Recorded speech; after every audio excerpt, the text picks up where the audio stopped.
Afternoon, everyone. Hey, Anissa. Hey, Nisa.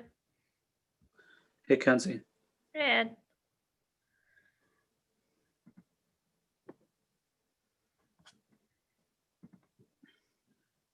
Good afternoon, everyone. Hi, guys.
Welcome, Deputy Superintendent Shin.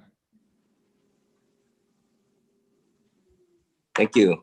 How's everybody? Good. Do you know if your colleagues, I think I'm waiting on Superintendent Stratton, Hassan, and Lisa O'Brien. Do you know if they're on their way? They should be. Sorry for the delay. I'm sure they're trying to log in. No worries.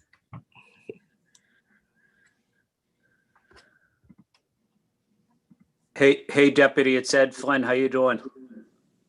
How you doing, Counselor? Good. Good to see you, Deputy. Good to see you.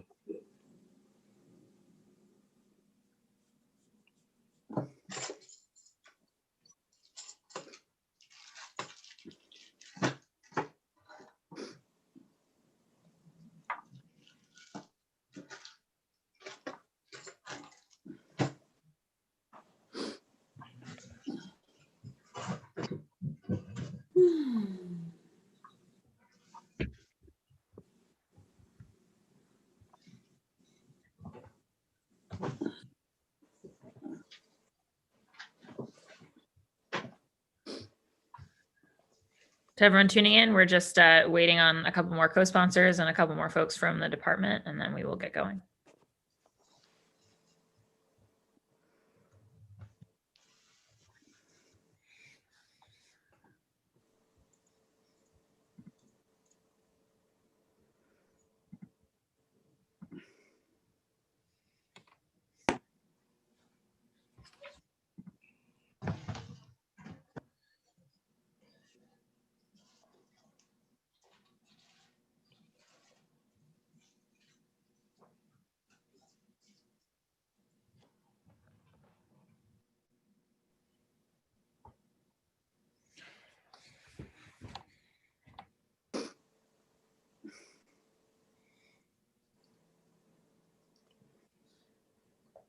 Hello?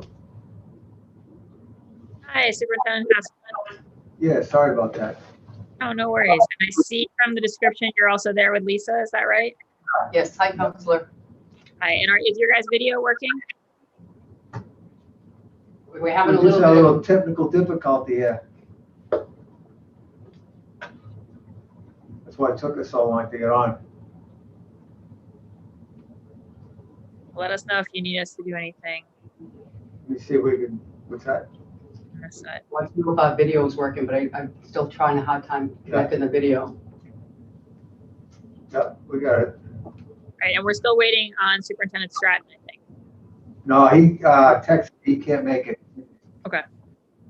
So I'll answer for the best team, the alternative policing. All right, thank you. Okay, we're in.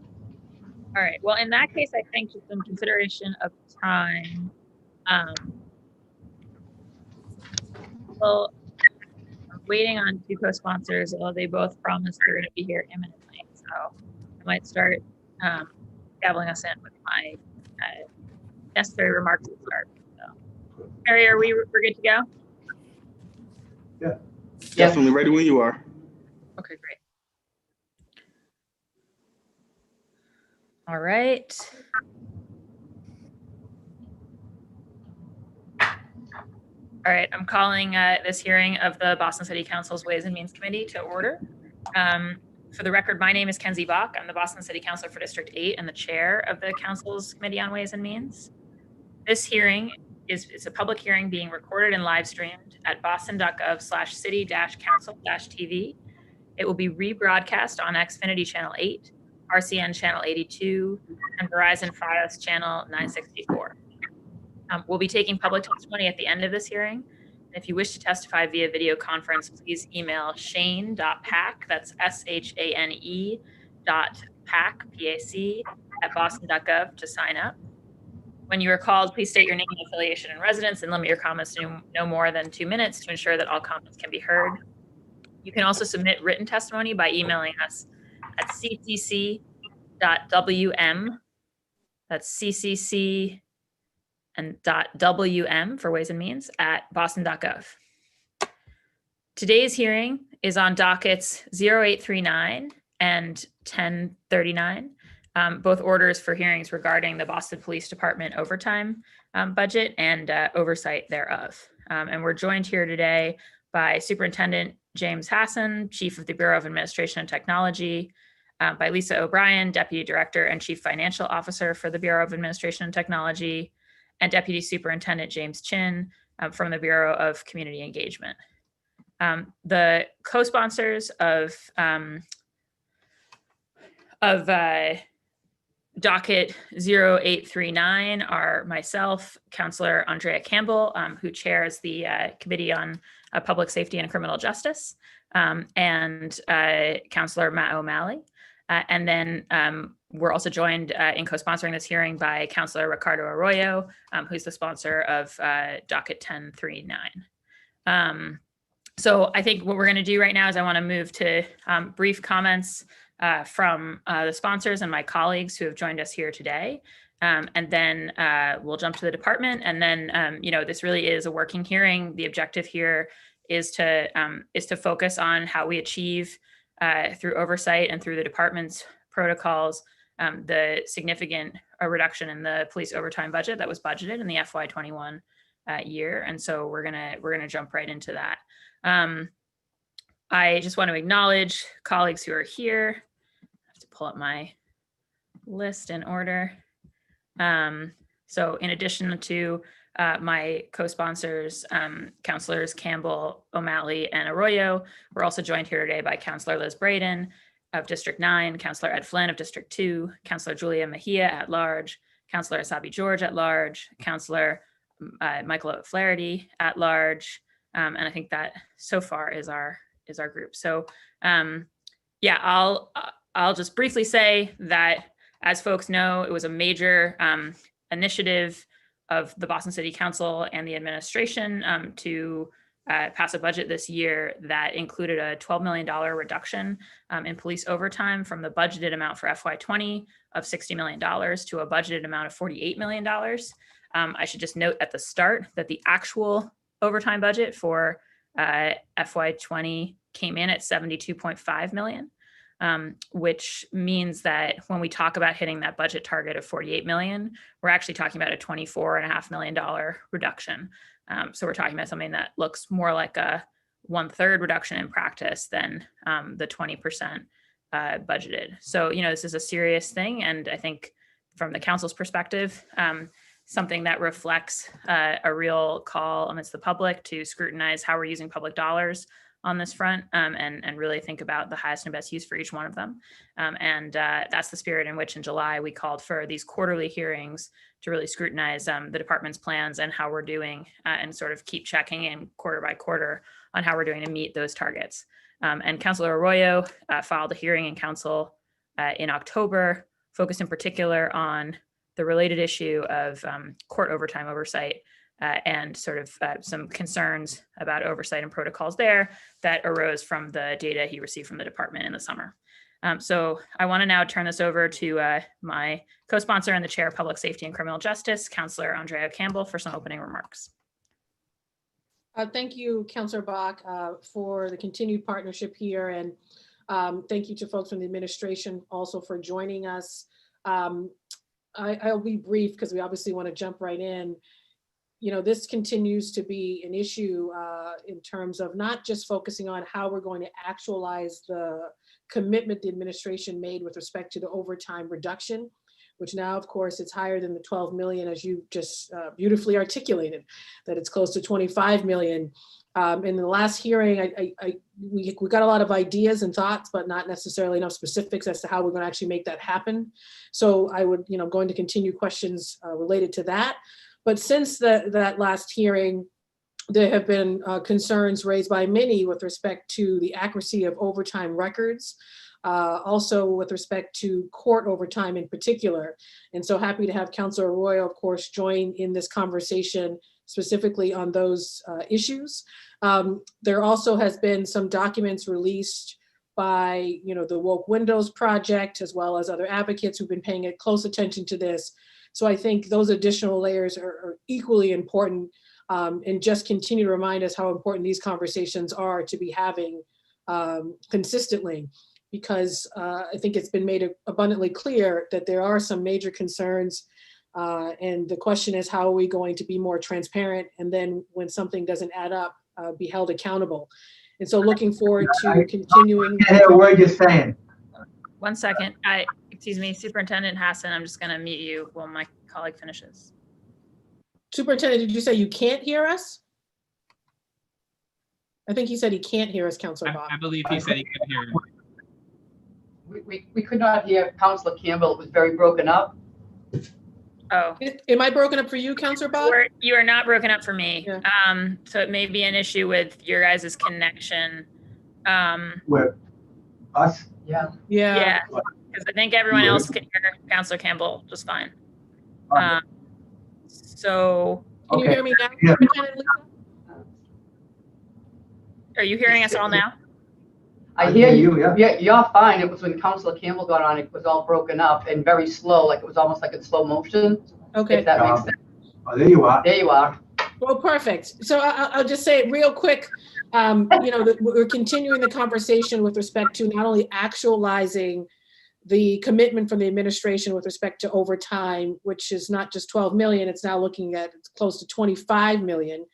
But then additionally, since that hearing that we held, Councilor Bach and I held, there's been more concerns raised with respect to overtime, court appearances, and the accuracy of overtime records, which have been folded into this hearing, brought to the attention by advocates, as well as Councilor Arroyo's hearing order. So that's what I said essentially in a nutshell. I hope you guys can continue to hear me. If you can't, just unmute and let us know. And so I look forward to continuing the conversation. I also thank you guys for being here. So hopefully you heard that too, as well as Deputy Superintendent Chen. So look forward to continuing that dialogue, getting at greater transparency and accountability. Thank you, Councilor Bach.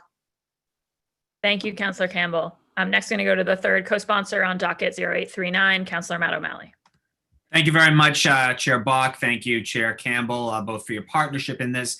When we had originally introduced this in July, the purpose was not to have a one and done hearing, but to continue these processes, to schedule them several times throughout the year, several times throughout the fiscal year. One of the most important aspects of the job of the City Council is to be financial stewards. And I think that it was made abundantly clear through our budget process from the department, from the mayor, virtually to every city councilor, that we needed to get some overtime costs under control. We need to make some significant cuts right away. And for that to actually become a reality, we need to stay on top of it. We need to do what we can, working together to make sure that we're sharing information, coming up with best practices to employ strategies that will keep these costs under control, recognizing the fact that it's tough to plan for these always, but it's certainly never hard to keep on top and keep as transparent and open process as humanly possible. So that's another reason why we're doing these hearings. We'll continue to do so. Thank you all. I know I have a lot of information to get to, so I will conclude now, but it's great to continue to partner with my colleagues on this and looking forward to the work that lays ahead. Thank you. Thank you, Councillor O'Malley. And now the sponsor of docket 1039, Councillor Ricardo Arroyo. Thank you, Madam Chair, and thank you to the administration for being here for this conversation. This hearing order came about due to an investigation essentially conducted preliminarily by Woke Windows and Nathaniel Story with the information provided on police overtime records. And to be clear, the police overtime records that we received from BPD are the electronic records that are sort of the final step in receiving that overtime pay, because the rest of the records are paper. And so we've never seen a court overtime slip or a court overtime sign-in sheet or any of that. So those records were then cross-referenced with a database of police reports, not an entire database of all police reports, but a database of police reports available to Woke Windows, in which there were discrepancies found on dozens of officers where they're at other places at the same exact time that they're listed as being in court. In some cases, just on my own view of it, as somebody who's a public defender in these courts and knowing what the nearest courts would be, an impossible distance for them to have actually done the entire period of time that they're saying on their court records. And so that was concerning and alarming. And I think the reality is this is not a new issue. Some of you may have seen Trial 4, the Netflix documentary on Sean Ellis. Episode 5 was entirely dedicated to the fact that in the 90s, there was a known issue with court overtime fraud. Frankly, they were making up courthouses and things of that nature. And then in 2012, the Boston Globe did a report on this very issue in West Roxbury District Courthouse, in which it was found that officers were forging signatures and sign-in sheets. Officers were signing in friends, and there were issues there in 2012, in which I believe the action that was taken after 2012 was to create this court supervisor position. And here we are in 2020, and there's still questions about this process. And so my hope is that transparency, the light of day, this hearing, we can have conversations that really elucidate sort of what the steps here are, what the oversight protocols are, what the checks and balances on this are, and how they're being conducted, and who's ultimately responsible for them. Because ultimately, in terms of court overtime, there's a number of concerning trends. Since 2014, officers have worked less hours in courts. However, their pay has been a higher percentage for non-worked hours, starting from 2014 to 2019, where that number was 47% of hours worked for 53% extra hours paid. And so we want to get into sort of what all of that is. And so I'll leave it there, but I wanted to make sure that you understood sort of where my questions were going to be coming from and sort of where I'm trying to highlight sort of for myself as a fiscal steward for the city, where the process is breaking down, if the process can be refined, which I believe it can be, and then how we get there. And so that's it for me. Thank you, Madam Chair. Thank you, Councillor Arroyo. And now I'll go to other colleagues for brief remarks. And again, let's try to keep them brief so we can jump to the department. So the order will be Councillors Braden, Flynn, Mejia, Asabi George, Flaherty, and then Council President Janey. Councillor Braden. Thank you, Madam Chair. I will keep it very brief. I welcome the opportunity to have an update on progress, on goals that were set, and to hear from the administration and the police department how things are going. And that's it. I look forward to all the information that will be shared this afternoon. Thank you. Great, thank you. Councillor Flynn. Thank you, Councillor Bach. And for chairing this hearing, and to the sponsors of the hearing as well. I want to say thank you to the administration for being here. I want to say thank you to the Boston Police for being here. This is an important issue, and I'm glad we're having this conversation. I also recognize that this conversation, it's about resources and it's about funding. I know we have to review these issues, but we also need to be sure that we have adequate public safety shifts covered, and be able to respond quickly to emergencies and incidences. I've worked closely with Deputy Superintendent Chin on many issues in A1 over the years. But I also know that many police officers are required to work overtime as well.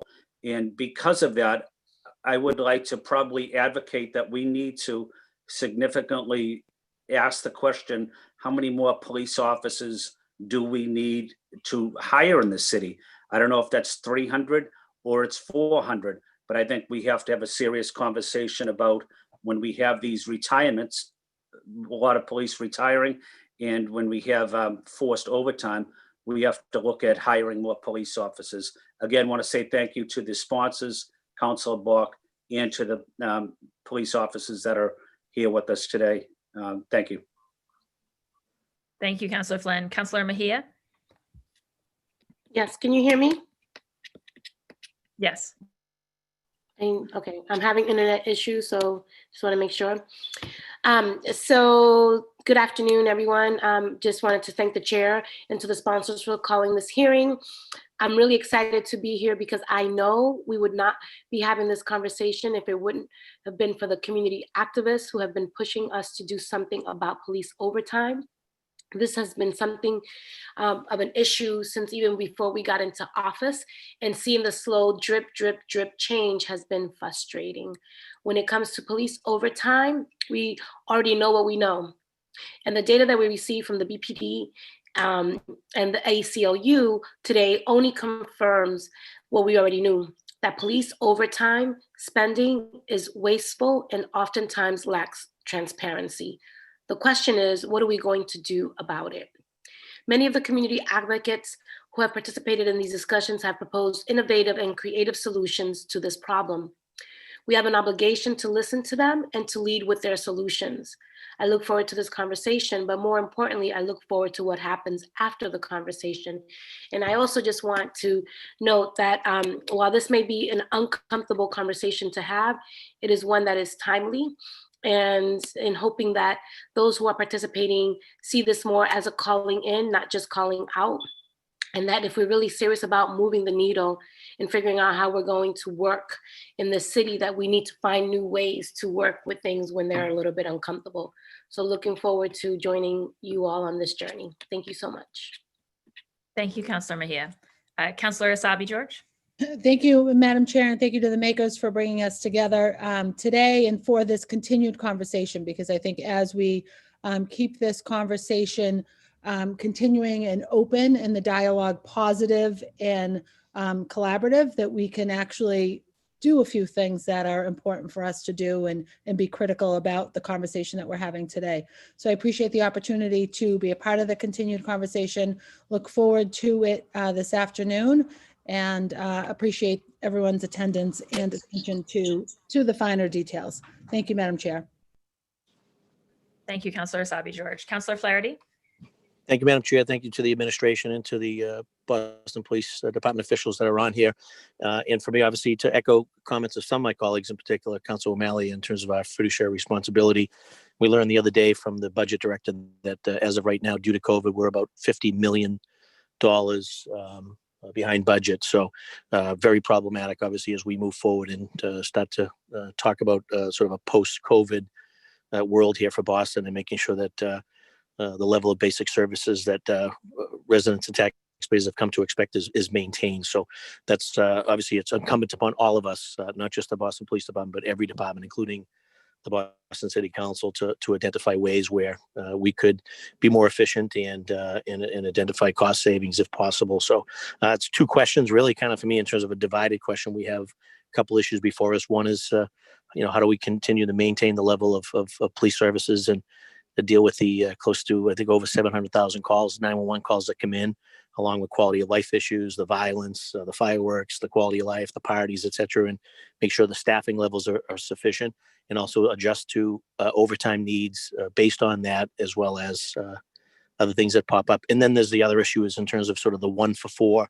the court time plus the detail system in terms of, whether or not that's sustainable moving forward, where we're looking at we're right now at a $50 million shortfall. So look forward to the discussion. Obviously, everyone needs to kind of be able to do their part, every department, to identify ways to have a budget. And we're so fortunate we didn't go to a 112 based on what is now playing out as a result of COVID. So we're lucky that the council was able to get this budget passed. But despite that, we're still right now, based on the budget director's call the other day, we're 50 million light.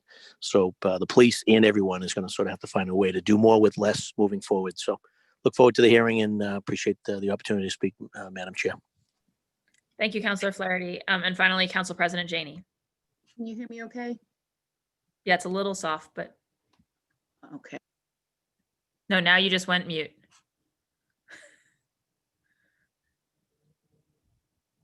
No, we can't hear you. You turn off your volume. God, Jesus. Here, you're back. Can you hear me now? Yes. So I used half my time trying to figure out the technology, so I will be super brief. Just thanks to you, Madam Chair. Thanks to the makers. Thanks especially Councilor Royal for bringing this new layer into the mix. These are all important issues. Want to thank the representatives from the police department for being here, for your work every day, but also really for being here to help us solve this. The only thing I would add is, for me, this also speaks to the larger question around how we respond to crises in our city and whether or not we should be putting all of this on the shoulders of our police department. And so as we continue to look at the overtime, I hope we're also doing that in the context of reimagining how we respond to crisis in our city. So thank you, and I'm ready to get in as long as I don't have any more issues with my technology. Great. Thank you so much, Council President Janey. And now that all the councilors have made opening statements, I want to turn it over to the department. I see we've got Superintendent Hassan now on a different line, but maybe I'll turn it over to you, Superintendent, and you can organize sort of opening comments from the department.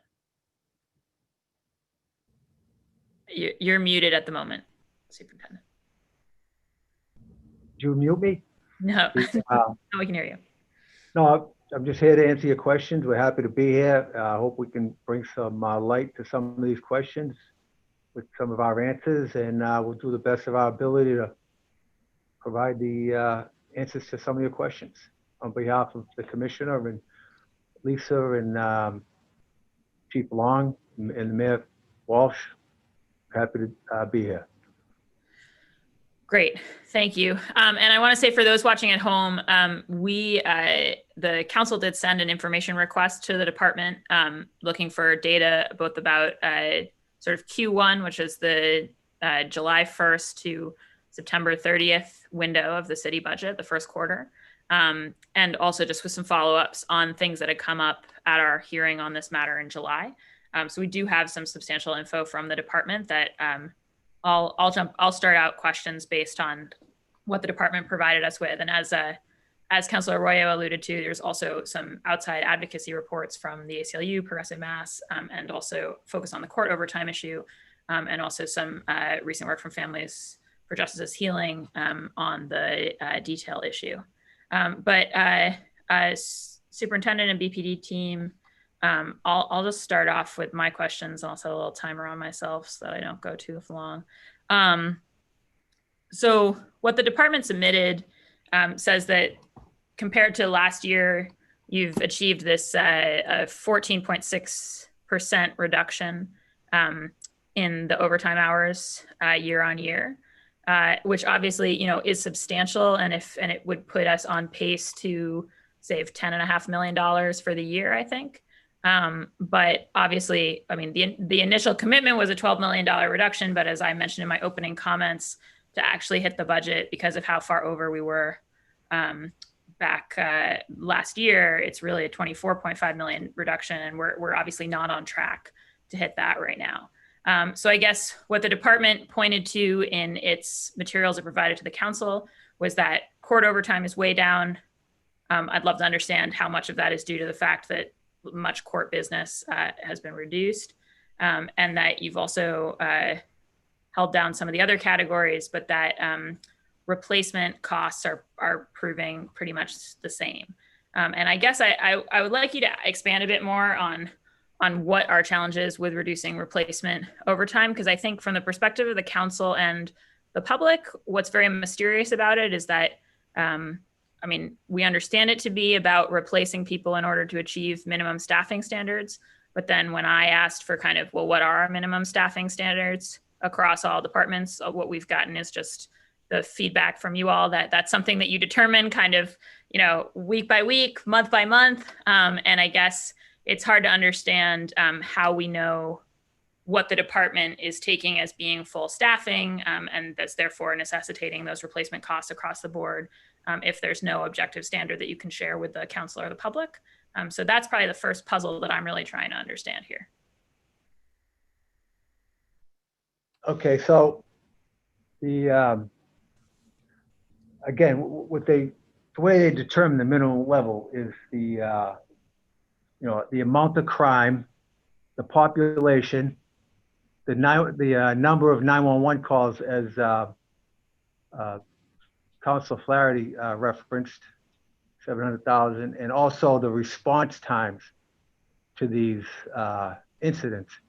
And that's a conversation that's held between the chief of the Bureau of Field Services and each district captain. And they're constantly reviewing that. In fact, they have a weekly deployment, they call it the deployment call, and they kind of review what's going on and make sure that, although that discussion doesn't happen then, but they kind of review what's going on in each district, and then they have individual conversations during the year with the individual captains. And that's how they determine what that minimum, what is needed to respond to adequately provide police services. And also we take requests from, the residents, politicians like yourselves, like if they have a concern, they're getting a major events occurring, or even multiple minor events are occurring in an area, they'll ask requests for walking beats, and we try to respond to, but that's not part of the minimum level. Minimum staffing level is determined under those other 4 criteria that I mentioned. Thank you. Yeah, I guess what's confusing to me about that is that, I mean, when you describe the 4 criteria, it sort of sounds like a formula, that there would be a base formula somewhere saying this is how much we are assigned to each of the districts, and then it would be adjusted in the conversation. But then the department's response to us and others is that there's no kind of like baseline numbers or formula that you can share on that front. So I just want to flag that it seems to me like if we're going to understand how to reduce resources, while, as Councillor Flynn and others alluded to, also securing public safety, like we need to have a sort of transparent understanding of how those minimum staffing levels are arranged throughout the city, and in what times and where people are assigned, and try, I think, for the council to understand where FIOs come into that, where other things come into it. I think it's very hard for us to do this bird's eye view, especially when replacement costs is so much of the overtime without that. So I'm flagging that. And then I guess another question I have about replacement is that, you sent us data on the extent to which we've had officers off for sick or illness or injury reasons. And I'm just trying to pull that up right here. But sorry, I have a lot of spreadsheets in front of me. Oh, here we are. So I guess, that number of officers out for injured or sick, it was at 146 in 2017, 151, 2018, 158 in 2019. So those are pretty stable numbers. Then it jumps up to 216 in 2020, and then 270 as of the end of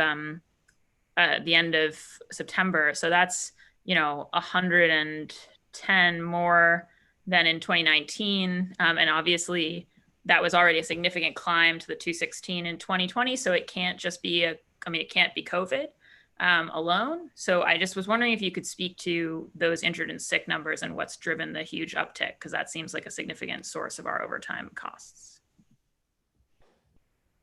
Hi, Superintendent, sorry, you're muted again. Yeah, so some of those don't, that 270 doesn't reflect the COVID. It reflects some COVID, the ones that have been long-term, but that basically is people out injured or sick, long-term sick. So so a lot of that reflects the some of the injuries that occurred during some of the demonstrations.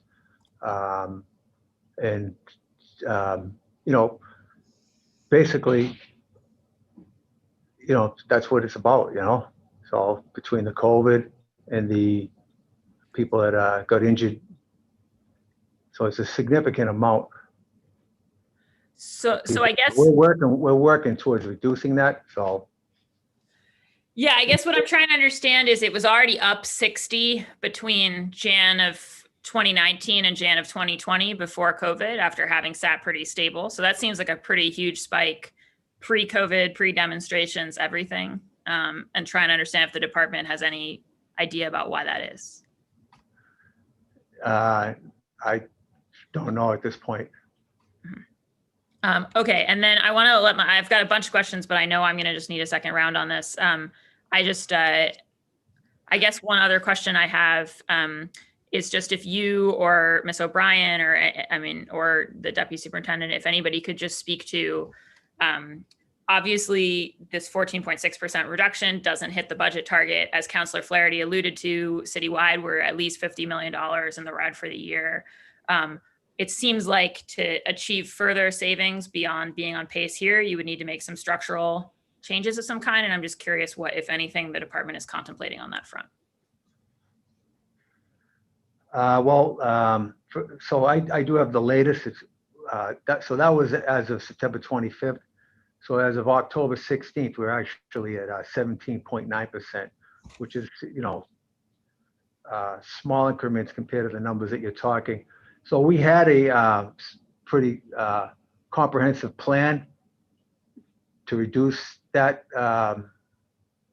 overtime numbers, but unfortunately, with the increased crime and the potential presidential elections and the demonstrations and the COVID, we've been unable to implement that up to this point. But as and also it's seasonal too with the summer months. So we're hoping to try to implement that going sometime in the near future. All right, well, thank you. Follow further up on that, but I want to allow my colleagues to get in. So I'll go now to Councillor Campbell. Councillor Campbell? Thank you, Councillor Bach. Thank you, Superintendent. Thank you, Lisa, and Deputy Superintendent Chen. Just following up on the minimum staff, I too am, we got some of this information a little late, so I'm still digging into it, but would love, and we can continue that conversation, Councillor Bach, on the minimum staff standards, because it's still a little confusing to me too. But I really want to focus on the sort of this transparency and accountability piece. So on the transparency side of things, clearly we're requesting information from you guys with respect to, what the overtime, what it currently is, the breakdown by districts, by units, any discussion on making this information just public so that we don't have to request it. A lot of what we've been talking about in policing reform has been just more transparency and automatically posting this information on whether it's a public dashboard of some sort, so it doesn't have to be requested. including, our numbers of women and people of color and into various roles or staffing. Some of that information is public, but not all of it. So my first question is, any conversation in the department or with the administration on making some of this overtime information and breakdowns public automatically in a public, on a public dashboard of some sort?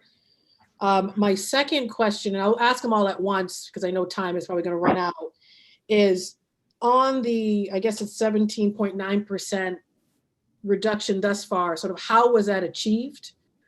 How did you guys make it happen? And what's the plan or strategy, if any at all, to try to get to the 24.5 million? Because we're not there yet. And it may be we don't really have one, or given the number of crime, et cetera, it's just not going to happen. I don't know. But that's my third question, is how do we close the gap? So how do we realize the 17.9%? How are we going to, what's the strategy and plan to realize the 24.5 million? And then my next question is, any conversation, and this is more long-term, around abolishing the 4-hour minimum, capping overtime, reorganizing the department in such a way that there's more coverage in the districts.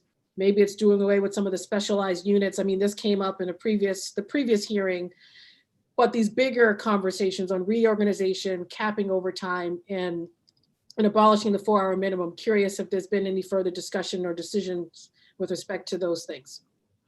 Thank you, Madam Chair. So, yeah, as far as the posting that information publicly, there really hasn't been any discussions on that. So, I mean, maybe we could have a discussion on that. I'll certainly bring that to Commissioner Gross. And also, as far as the 4-hour overtime, that's contractual. So, I mean, that would have to be determined at the bargaining table. So, so there's really no discussions on that. We've just accepted that and moved on. But what was the other question, Council? It was also with respect to capping overtime, reorganizing the department, and then the others was just on the numbers, how we actualize that 17.9%, and what's the plan to try to actualize the rest so we get to the 24.5 million. Okay, so as far as reorganizing, that's there's been some discussions on that, but again, public safety is the paramount issue there, and some of those units that we discussed are critical to providing the safety that the residents of Boston expect from us. So, but those are ongoing, and we're trying to come up with innovative and strategic ways to achieve that 25 million. But so for instance, we have replacement costs. Like, even though we've our injured is up significantly, we've basically remained flat on that, which is it's a 0.4% increase, which is amazing that we've been able to do that. So still providing the services, and then the demands on these offices, it's been incredible. Given the COVID, where everyone else is hiding, they're out there every day working, exposing themselves. Our numbers are going up. As we speak, we're back to 105 exposures. We were, at one point we were up to 400, which also means a 14-day quarantine. We're back to 100, because what occurs in the society is reflective in the department, because of, there's probably no other department in the city that has the number of interactions with the citizens than Boston, than the police. So hence the effects of that is the rising COVID. So, so all this is occurring, and then, the psychological effects that's been happening to the officers, like, in my opinion, these officers have probably the finest officers in the country. And, and the citizens of Boston are lucky. They have probably the most educated police force in America, which there have been studies that with the education comes less instances of force, more compassion, empathy. So there's a lot going on here with these officers. So anyway, getting back to the reorganization, that is a discussion that we're having, but we're doing a phenomenal job trying to keep that down, that overtime with that replacement. The extended tours, that's down significantly. You can see right across the board. Court time, obviously, with the courts, 77% reduction, but so we're trying to come up with ways to get to that number, because we know it's important to you, it's important to us. I see the gavel. I can wait to the next round on that. And I do think it's important to say and to continue to say, as I interact with officers, particularly with respect to incidents in my district, that, I want folks to know that what we're pushing for in transparency and accountability is systems and department reform, not a knock on individual officers who are doing a hard job every day. So I often say, if there's a shooting at 2 a.m. or a stabbing, no one's calling me. So I understand that. So I want to lift that up, because I have also heard about officers are obviously getting COVID as well and want to make sure they're okay. But the line of questioning just has to do with the course commitments that we made, transparency and accountability. So I can wait for the additional round 2. Thank you. Thank you, Councillor Campbell. Yes, and I'll just remind colleagues, my intention is I'll give you 5 minutes and then put the gavel up, and then still give you that other sort of 2-ish minutes of grace time, like we did back in the day. So next up is Councillor O'Malley. I've missed those halcyon days of you keeping us in check for hours upon hours on end, Madam Chair. So it's good to see the gavel back.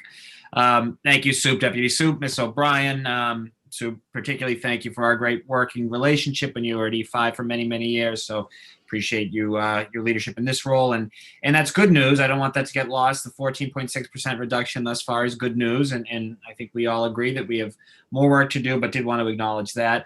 My first line of questions, I think you answered with Councillor Campbell's question as it relates to the 4-hour minimum on court appearances. That is something that is collectively bargained, right, Superintendent Hassan? Yes. Yeah. So that's something that it is a sort of a companion series of hearings that I know the chair and others have put forth as it relates to the contract. So I know that's something that will be continue to be explored.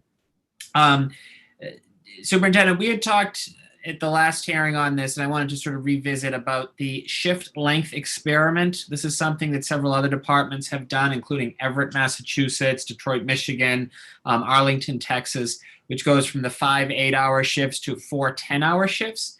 And it's a proven model that actually can save considerable amount of money in overtime. And I think we had sort of talked about it sort of in theory. And I think you or others had said that, you'd look into it and get back. But I'm just curious, has that been explored any further since our last conversation?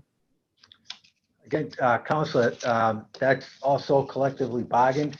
And, we've kind of discussed it and how we present it. But not thoroughly. We haven't really looked into it too thoroughly. But No. Definitely something, I think if it has benefits, we should definitely take a look at it. So I didn't realize that was collectively bargained. That seems to me, I'm not a lawyer, but that seems to me that wouldn't, and I don't want us to get into this esoteric discussion about collective bargaining and what should or should not be on the table, but I didn't realize that something like that, the shift's length would be considered part of a contract negotiation. That just couldn't be the parameter set forth by the department? Yeah, no. So like, as an example, so when they used to do the 4 and 2, so then they went to the fixed shifts. So that had to be collectively bargained. And when they did that, that's when they created the different hours. So it used to be, used to have different shifts and, so the hours are collectively bargained. Yep. Okay. Well, then I will be redundant because I'll bring this up again at our next contract hearing. It just seems to me that this shift length experiment is happening sort of for the last couple of years as a way for departments to save money and better deploy their officers. I know, as I mentioned, Everett's doing it, admittedly a much smaller municipality, but they do 2 platoons, 4 10-hour shifts, 4 days off, 3 daily work shifts from 6:45 a.m. to 4:45 p.m., 4 p.m. to 2 a.m., and 9 p.m. to 7 a.m. with double personnel from the 4 and 4:45 and 9 to 2 a.m. shift. And it's just a way that we can increase officers on the job and thus lower what would be needed for overtime. And it's my understanding, wasn't that form deployed for the election earlier this month? No, we earlier this month, we went what they called 12 and 12. So we Okay. had officers working from 7:30 to 8, and then from 8 to 8 the next morning. So that wouldn't be, 12 hours, yeah. but that would be a similar situation where the shifts were. So I guess back to my earlier point, that obviously wasn't collectively bargained. So there is some opportunity for the department. Yep. We've used that, and we did that back in the 2004 with the DNC as well. So whenever, and I So think it's more event. a It's marathon event-driven. emergency, it's an exception to the rule. No, that makes sense. That makes sense. But I assume it's deployed because you want more officers out. And I mean, talk to me a little bit. What were I know the answer, but I'm going to ask anyway. What were sort of the circumstances? You wanted more officers out for a longer period of time, I assume is the simple answer. To make sure that we're adequately staffed, and it's expensive too. Yeah. Council, because beyond their shifts, they get paid the overtime. So that's a very expensive endeavor. So it's not something you want to bring out only under the most extreme circumstances and not knowing what was going to go on with the election. No, that's totally fair. But so if you're an officer who worked on election day from 7:30 a.m. till 8 p.m., you were paid 8 hours base salary and then 4 hours overtime? Correct. You get paid from 4 o'clock to 1600 to 2000. But yeah, 4 to 8, you got an extra. All right. So yeah, no, so I totally get that. But I guess I'll conclude now by saying I think that further proves my point that looking at a shift change, length of shift changes, and somehow I guess we'll have to ratify that through the collective bargaining process, but that will allow us better coverage at an actual salary, not going into overtime for that salary as we had to do on November 2nd, while at the same time having the staff levels that I think will allow us to not need additional overtime. So it seems to me that as we talk about other examples or other suggestions on the table to get these overtime costs under control, just simply looking at the shift change experiment would be a great way to address a lot of that. So that's all for now. Thank you, Madam Chair, and thank you, Superintendent and team. Thank you. Thank you, Councilor O'Malley. And yes, we are going to be having another working session on the contract as a policy document and our expectations there. So I think we can bring this up there. Before I go to Councilor Arroyo, I just want to acknowledge that we've been joined by Councilor Lydia Edwards from District 1. Councilor Arroyo, you have the floor. Thank you, Madam Chair. I'm just going to heads up. I'm probably going to need, definitely going to need a second round, might need a third. And so Superintendent Hassan, you were here on July 28, 2020 for the hearing that we had on this, the first hearing we had on this. And I asked you whether or not somebody could be paid overtime for a court appearance if they were actually on duty. And I believe your answer back to me was, in order for you to receive court overtime, you actually have to be off duty. Is that accurate? That's what I said. Yeah, that's what I believe. No, I mean, so is that accurate in terms of the finding that in order to receive? Yeah. I mean, you have to be off duty to get overtime, right? So I guess my question with that, where I'm incredibly confused by this, is we have officers who are in court receiving court overtime over 150 working days of a 240 day or 245 day court session, how is it possible that Where was that? officers, I'm not aware of that. I mean, it's in the data that you've given me. So in terms of the BPD data, and I'm happy to, disclose names and do all that, offline and give you all of that. But Sure. we have officers who are showing up in court, receiving overtime. If you log their individual court appearances, they're above 150 days of court time. How is it possible that they are off duty 150 court days of the year, unless there's some planning in that? And I guess my question for that is, this is a question I didn't think to ask at our last hearing, but is it possible that an officer can be off duty, say at 8:30 a.m., be back on duty at 9 a.m., but if they appear at court when they're off duty, it triggers that 4 hours? Is that possible? Can you be on duty and off duty on the same day, but if you show up at court during the period you're off duty, receive that overtime pay? If you're, again, getting back to Counselor O'Malley, it's within your shift, you can't, the overlap, you can't get paid. So if you work 7:30 to 4, and I try to put a slip in, an overtime slip for 8:30, it would kick out. It would not, the system would not allow it to be entered. Certainly, but my question is, if your shift starts at, say, 9 or 8 a.m. or ends at 1 or 2 p.m., and you show up at court at 2:30 or right before or right after your shift, and then you shift over into the regular hours. So let me make this perfectly clear for everybody listening. If your time, if you go from off duty to on duty, does the fact that you started your court time off duty allow you to collect 4 hours of overtime pay on top of that on duty time? So, yeah, I'm not really following you, Counselor. So let me Let me try and make it really simple. Hold on. Let's say you don't start duty till 9 a.m. When you say off duty and on, like, that's where you're losing me. So let me try and make it You're really regularly scheduled tour of duty, is that what you're talking? Yeah, so let me be very clear. Let's say your regular tour of duty starts at 9 a.m. or 8:30 a.m. and you show up at 8:50. So what's the start time? There are none that start at that time, though. And that's helpful. So what are the start times for the duties? What are the actual duty times? Well, 7:30 to 4. Yep. There's actually 6 start times, right? So I know it's going to get confusing, but it's all. No, just give me the times. That's not confusing. 7:30 to 4 to 11:45, and then 11:45 to 7:30. Okay, so 11:45 to 7:30, there's no way for you to be at court. But if you're on a 7:30 to 4 shift, that is court time, correct? If you're on a regularly scheduled tour of duty? Yes. If I'm working, it's a Monday, I'm scheduled to work Monday, 7:30 to 4, yes. So that's so you shouldn't be able to achieve overtime pay. No, the system would not allow you to have people put the wrong dates down or whatever, maybe, but the system would kick that out. It's not, you can't put a overtime slip on the same time that you're working a regular tour of duty.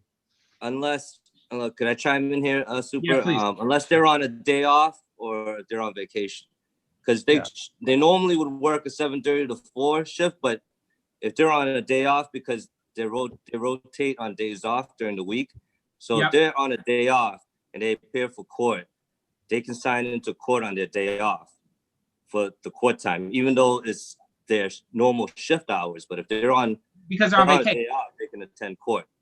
Yeah, because that's not their regular tour of duty. That's not their regular tour of duty. Yeah, I would see that as separate. But here's what I mean. So one of those shifts is 4 p.m. to 11:45 p.m. Correct. If that person was to show up at court at 1 or 2 p.m. Yep. And then they're out of court at 4:30, they're still going to get the full 4 hours of overtime pay, correct? Correct. Yeah. Even if they go on duty during the stretch of time that's covered. That's correct? Yes. And do you know how often that occurs? That I don't know how often that occurs. Okay. In terms of the work days, how many days of a year? There's 365, and I understand that officers have one of the jobs that requires an officer on the job 365 days of the year. But out of the 365 day of the year job, how many of those days is an officer expected to be on duty? Well, I mean, if they work 5 days a week, so, and then, they'd have their 2 days off, although it's in the form of 4 and 2, you still work 5 days that week. So, because it's 7 days, right? So so you have 2 days off a week. The 2 days just causes it to, your days off to rotate. You still work 5 days. So, and then you'd have your vacation, personal days. So, So I see the gavel, and so I'm going to honor the gavel. I'm obviously going to need more rounds than this, but just to be clear, so that you understand what my concern is here, I'm concerned that we have officers that are in court getting overtime pay for being off duty, logging in 150 days. Just in D4, you had 4 officers or 5. No, 5. Let me just make sure. 1, 2, 3, 4, 5, 6, 7 officers who logged 862 court appearances in a single year for overtime pay. And so when we're talking about the overtime pay, if they're off duty, I have a really hard time understanding why they're not scheduling this for when they don't have to actually chime in for the overtime, knowing that in that process, as a public defender, that's something that most of these cases are happening in the morning, almost all of them, trials, all of that starts in the morning. And so unless you're working dedicatedly the night shift, it doesn't make sense to me that you would have that many days in court for OT. And so I'll get back to that. Just on those numbers, Counselor. Yep. 862, I would have to say that I don't know this because I don't know who you're talking about, but I would have to say that they, and that's split between the 8, right? 862 between 8. So Yep. it's an average of 100, and what, 20, 110 each. Something like that. Take. Yeah, so out of the year, so they probably work the night shift, and so it doesn't sound that out of line, but I'd have to, I'm answering blindly. I don't know what you're talking about. There's probably as many possibilities why as there is, that there could be other possibilities. So I'm going to let it go there so that we can keep moving down the line, but I'll need a second round. Thank you so much, Madam Chair. Absolutely. And we'll definitely be going to a second round, Councilor Arroyo. Before I jump to the next person, I just do want to allow, I think I was informed, Lisa O'Brien, you might have some slides. And I just think that because folks are watching at home, it might be helpful to throw those up in advance of our next questioner. You're muted right now.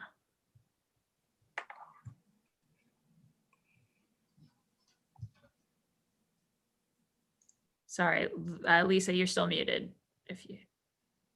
yeah, these slides are basically the answers to your questions that you submitted. And then you share. So there we go. That you want to share, and then press. There we go. File. And press open. Oh no, I'm sorry. Do you want to put it on? I'm open. Do you want to put it on the screen, those slides, or? Yeah.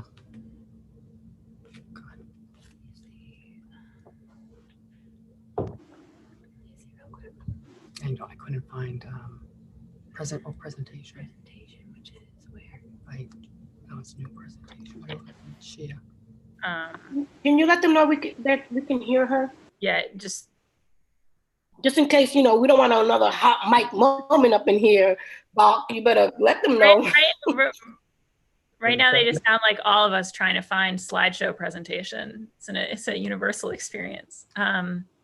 My apologies. It's in a Google Drive versus not a PowerPoint application, so that's where we're having a little bit of difficulty. Is it coming up? Can you go through the slides right there, Lisa, like that? Can you see everybody see the Yeah, slide? we can see them. Yeah, Yeah. maybe if you even just drag the window to be slightly larger, it would probably work. The whole thing. And Here we go. There you go.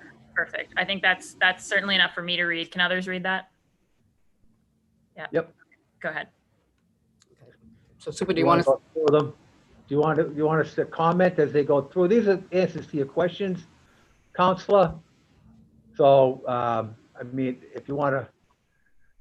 Yeah, so I guess I just think that because folks are watching at home don't have they don't have the question doc in front of them and they don't have your guys' spreadsheets, I think it would probably be useful to, there we go. To just run through these. And I think also, and I hope my colleagues will forgive me for pausing the questioning, but I just think that it will also help counselors direct their questions as well. So, yeah, I don't know what you find, but these are the questions answers to the questions that you had. So the Councilor Bach had submitted, I don't know, was it a 12-page document with all different questions? Yeah, it was a We summary of answered the them. questions that were asked at the July hearing. Yeah. Yeah, so, and these are basically the answers to, there was a, what we're doing, how we're tracking the overtime and monitoring, again, they have a weekly, Bureau of Field Services Superintendent discusses the overtime each week with each captain. But prior to that, prior to this COVID, we had, during the comp stat, we always analyzed, that would be a significant portion of that meeting where each individual, not just the captains, every unit had to get up and talk about what was going on with their overtime, why, what they expected to, needed to be in the, upcoming weeks. And, so to monitor it, also to learn from each other how to minimize the overtime. So that was, the regional lockup. We submitted a proposal that seems to be moving favorably. We did get some feedback last week from the Sheriff's Department. They have lobbyists working on that. So that seems to be moving in the right direction. And we're hoping that pans out for us because it would be significant savings, and also the well-being would be significantly increased with under the care of the sheriff. So, of the prisoners. So, obviously we're being decimated by this pandemic more than any other city department. So, and the demonstrations, I don't have to revisit that. And so we did have some internal structural changes unplanned, but they're on hold until we can get a grasp of what's occurring externally from the department. So if you could move to the next one, Lisa. Unless, does anyone have any questions of that before I move to any slide? So No, it's fine. the update, it's actually 17.9% decrease in overtime. Replacement costs, amazingly, even though it's still 44% of our total overtime costs, and the increased people out injured with that has remained flat. We really have done not to pat ourselves in the back, but we've done a fantastic job with that. If no one else believes it, that's fine, but that's the reality of it.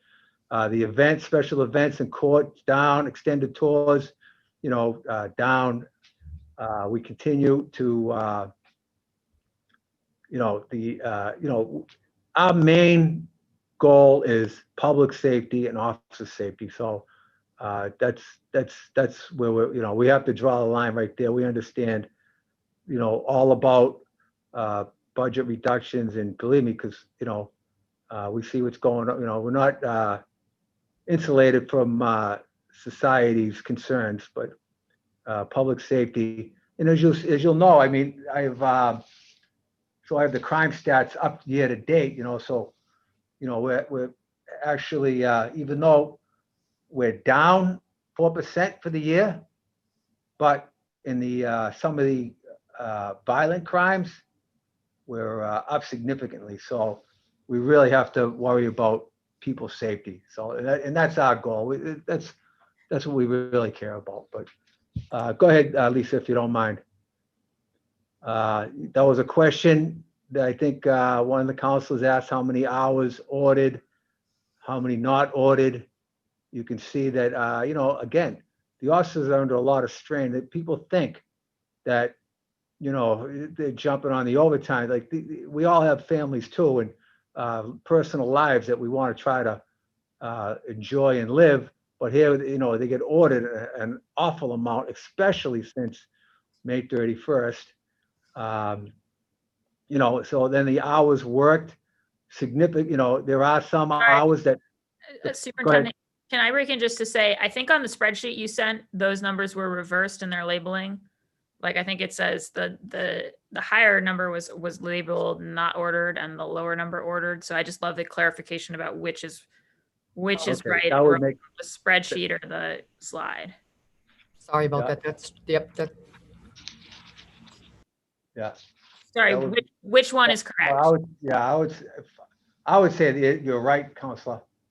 If I had to, I mean, those are significant hours ordered. Yeah, so I think it was more like 10% of hours. I think when I looked at it, it was like 8.5% of hours that were ordered. Yep. So we should flip. Okay.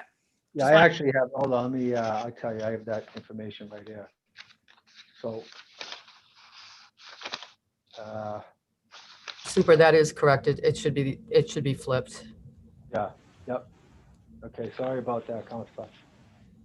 And what is, now the hours worked, and that is correct. So you can see that is,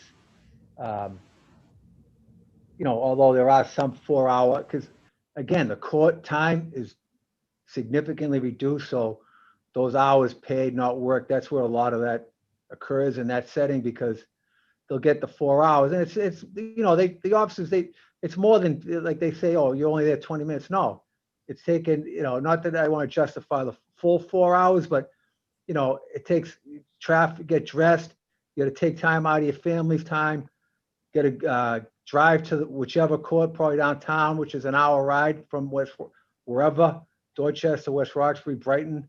Then you sign in, you go to court, and you come back. You know, it's a minimum 2.5 hours out of your life. So, you know, so although it says 15 minutes, nothing is 15 minutes. So, And anyway, can I just confirm with this? So the hours paid not worked and hours worked, this breakdown is for all overtime besides court overtime, right? I think when I looked at everything. But I don't think this includes court overtime, because I think court overtime, we had 3,900 hours paid not worked for the quarter. So I think that's a separate, See, right? That was my impression from the spreadsheets again.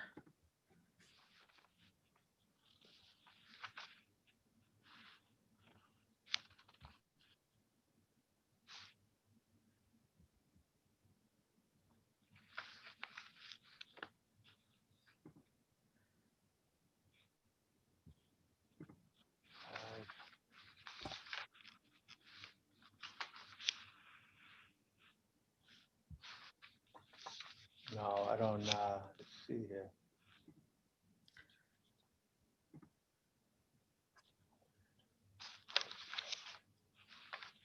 Yeah. I don't want to hold us up. We can come back to that question. Okay, yeah, no, you were right. I have that 3891.75. Right, which obviously is more, that's more hours not worked paid for court overtime than the entire, it's about double what that category for everything else. So it's obviously not included here. Yeah, it doesn't include court, yep. Yeah. Okay. Okay, and I want to be mindful of colleagues' time, so maybe I'll stop interjecting just if I see something like that, and then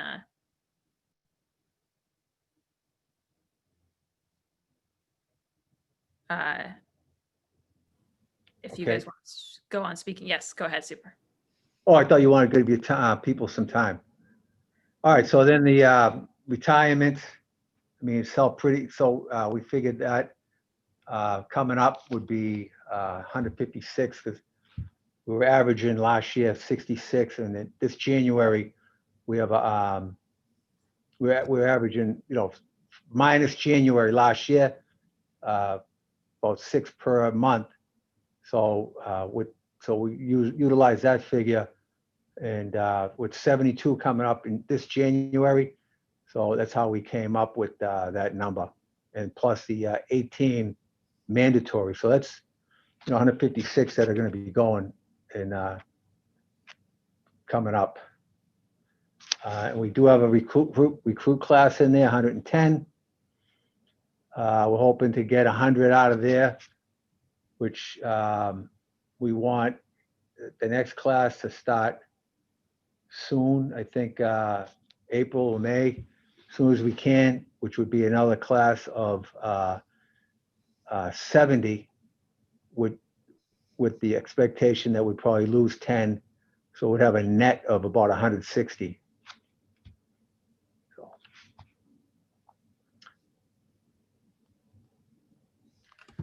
And then with the retirements, we'd end up with about a net of four, but we can go to the next slide. So here's where you have your numbers for the officers out of work.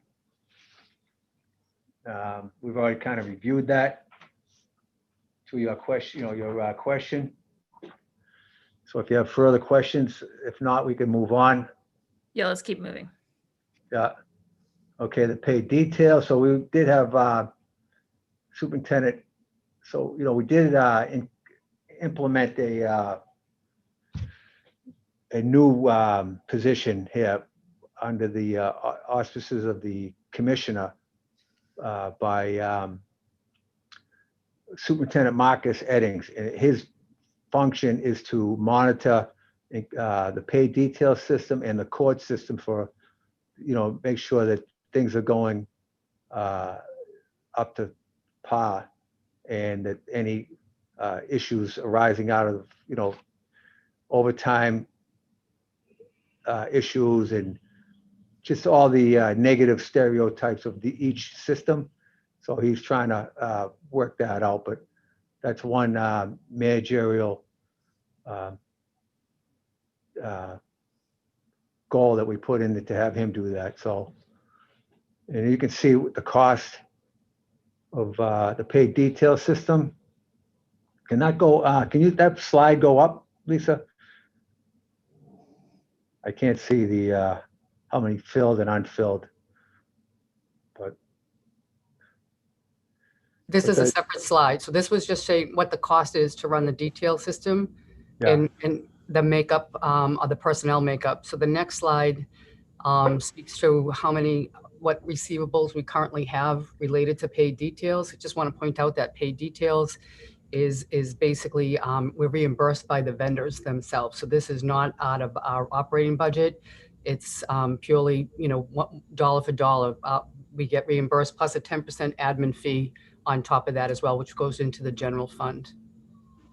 But just to clarify, Lisa, going back to that slide. Yes. Sorry, moving around, but yeah. But this is the amount in those receivables that were owed by outside entities that haven't been paid. Yes. And when it says fully funded for the first three, what does that mean? We've fully reserved for them in the event that they deem uncollectible. I got to give a shout out to my paid details unit here at headquarters. They do a tremendous job doing collections, and my feeling is we don't write off a receivable if we know there's a viable vendor out there to collect. So we work collectively with the city to try to get these down, and they have come down tremendously as soon as we converted the balance onto the general ledger here or onto the city's assets. So that's basically, they're fully reserved under the operating budget in prior fiscal years. So I don't think there's a slide here for those that went unfilled, but I can gladly share that information with you. I think it was on the bottom of the slide that the super was Yeah, looking at. on the bottom right here. So, yeah, I have it right here. Yeah, it's right there. So unassigned was 26,410, and assigned was 23,856. And then I think the last, then the next one is what the cost savings of the regional lockup would be. Never mind the human costs of, psychological effects of and physiological effects of being housed by the people that are in that business. So, yep. And then the last slide is it was a question of discretionary, non-discretionary, and that's where you can read it for yourself. We recognize the importance. Constantly monitoring our officers. Yeah, we're working on getting them back to work. We're doing everything we can to help them with their mental and physical well-being. Yep, and I mentioned earlier about how the bi-weekly comp stat, how we really review all the overtime. It really is that's why people all around the country come and, and witness how we do it, because it's really an effective tool. So I think that's it on the presentation. Great, thank you. All right, I want to jump back to counselor questions. So I think next up is Counselor Mejia, and then it'll be Counselor Asabi George. Counselor Mejia. Hi, yes. I have to say, Chairwoman Bach, I feel like I'm trying to crack the Da Vinci Code. This is all very confusing, and I'm having a hard time following it all. So I'm going to just start with how difficult it is for me as someone who works in city government. So if I'm having this difficult time understanding all of this, I just can only imagine what those who are following along are trying to understand. So I just want to name that as what I'm struggling with and trying to make sense of this all. But I do have some specific questions. One is, the last time we had a hearing on police overtime, I asked what systems were put in place to determine the number of officers who worked overtime during a protest. I didn't really get a clear answer as to who makes the decisions on how to staff these protests. Given that we just learned that the BPD has spent over $1.3 million to protest overtime so far this year, can you give me more of a clear answer as to how the BPD determines how to staff these protests, who sits at the table and works it out, how are officers chosen, and how do BPD, do you guys do any outreach to community organizations or the people leading the protests beforehand? So I know there's a lot here. I'm not using all my 5 minutes for this little one question. So I just need to be real. I just want to know where do we stand with police overtime for protests, and who makes that decision? Just really quick, who can answer that? Yeah, so I can answer that. They have a committee called Special Events, which is a committee that's involved with many city agencies. It's headed up by the Bureau of Field Services, and they conduct these meetings through the special events, and they determine the number of officers needed. So, like, for instance, this last potential with the presidential, they determined that we needed everybody. Yep. So that's how, that's how they determine that. It's not just one person, it's a group of people that make that decision. Thank you for that. So I also want to take a moment to bring some questions in from the community. We asked some folks out on our social media to ask questions. And this was a question that I've heard this from other officers as well. And I thought this would be a really good question to ask here is, we have officers that take OT and then returning to their normal hours with little to no sleep. How does the BPD address officers who are working so much that they're literally harmful to themselves and the people that they serve? Well, they're limited to the amount of hours they can work during the day. So generally it's your regular tour and then plus another tour.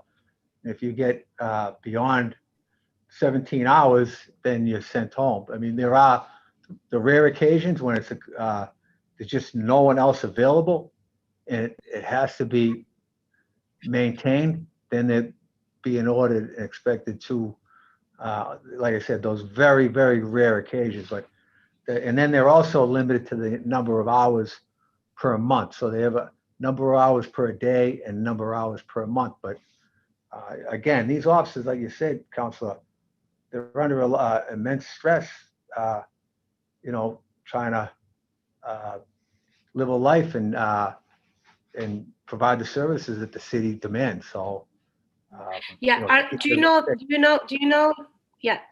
really quick, do you know that are there officers who are working up to 17 hours per day? And the reason why I asked this question is because we know that this is something that came in via Instagram. Recently, we have seen officers put in for, they're just concerned about how safe is it for officers to work 17 hours a day.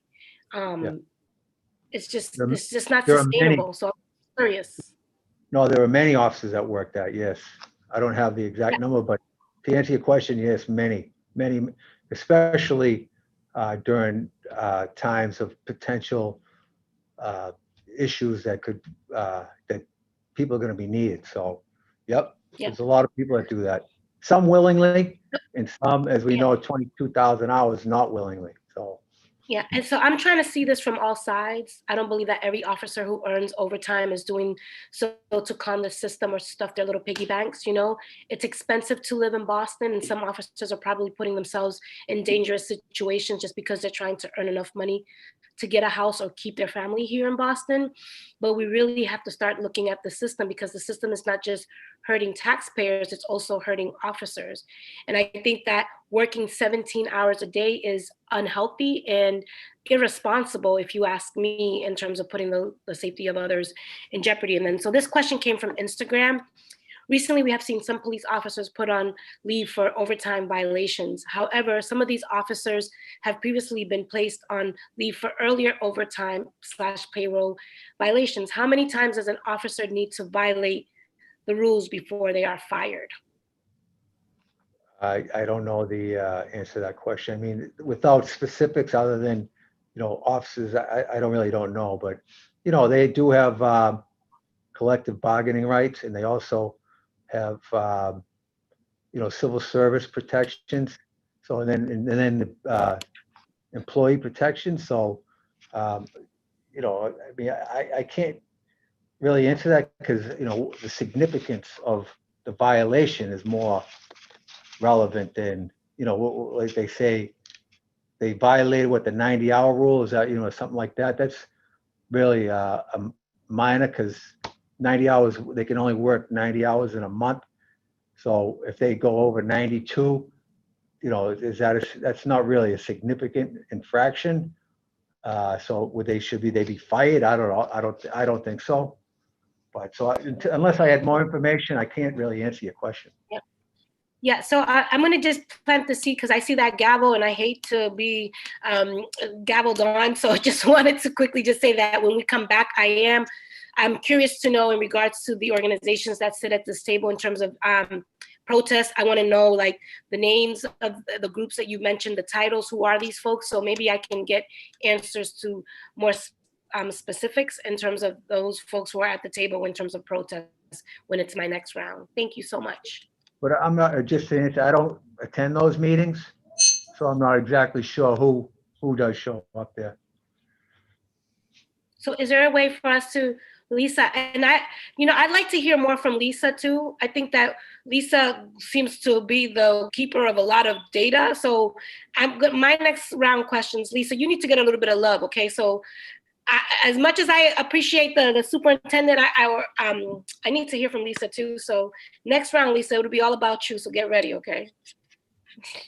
Thank you, Councilor Mejia. Next up is Councilor Asabi George, and then it will be Councilor Flaherty. Councilors, oh, and I just want to note that we were joined a while back by Councilor Baker from District 3. Councilor Asabi George. Thank you, Madam Chair, and thank you to the Super and Deputy Super and Lisa for being with us today to answer these questions. So I just as a quick follow-up, more of a statement following Councilor Mejia's questions, I think to avoid these mandated doubles that we hear a lot about, and we've had lots of conversations around for many, many years, we do need to make sure that we are right-sizing the police force, that we have enough police officers to respond to the needs of our communities and the requests across the city for appropriate coverage throughout the day, throughout a 24-hour block. I think that it's also important for us to think more strategically about what that formula is around staffing levels and around a response to other things happening in the city. In following up on some of Councilor Bach's questions and comments earlier, when we think about the number of police officers that are currently out sick and injured, we heard that it's a very high number at this point. Do we have any idea on the average time that an officer is out injured, and what are the supports and the tools that we put in place to help an officer be well, especially if it's a physical injury, and then what additional supports we have in place to support a police officer to get back to the job quickly, because we see that that's a place where we're running up additional hours across the board. Yeah, so we do have those things in place. So we recently contracted with a medical group in Brighton that provides full services. This is on top of the occupational health unit. So we have medical staff in there providing, advice and suggestions, monitoring, and yeah. So I mean, we provide them with everything that they need to get. And I think that that's a new hire as of recent, or a new policy that's been put in place as of recent because of the you didn't have the support services and the medical team in place in order to turn around some of that time. It would be nice maybe for the next hearing, because I know if this came up in our previous hearing, to see if we've reaped any benefits from having that additional medical support on staff. I want to also get to some questions around the court overtime in particular. What is our relationship with the court system when we think about making sure that those proceedings are done efficiently and that we're not constantly recalling officers in to offer testimony and then cases get dismissed or extended or prolonged? I'm not sure what the legal term is. And then also, I think part of Councilor Arroyo's questions around the number of officers that are in court to offer testimony or whatever they do in court. I'm a high school teacher, not an attorney. Are we looking at all at, I'm imagining that crime happens more in the evening. I don't know that to be true. It's just my gut.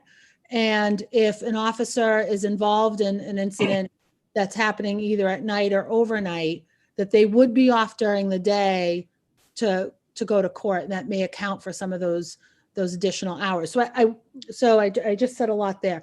I think it's important for us to have a really close and working relationship with the courts so that we can be much more efficient with our time. I think that it's also important for the courts to be running in a way that we aren't recalling officers time and time again, that process is efficient. And I think that they're a missing partner in the work around some of that court overtime, some of those challenges. It's all of our tax dollars that we're discussing here.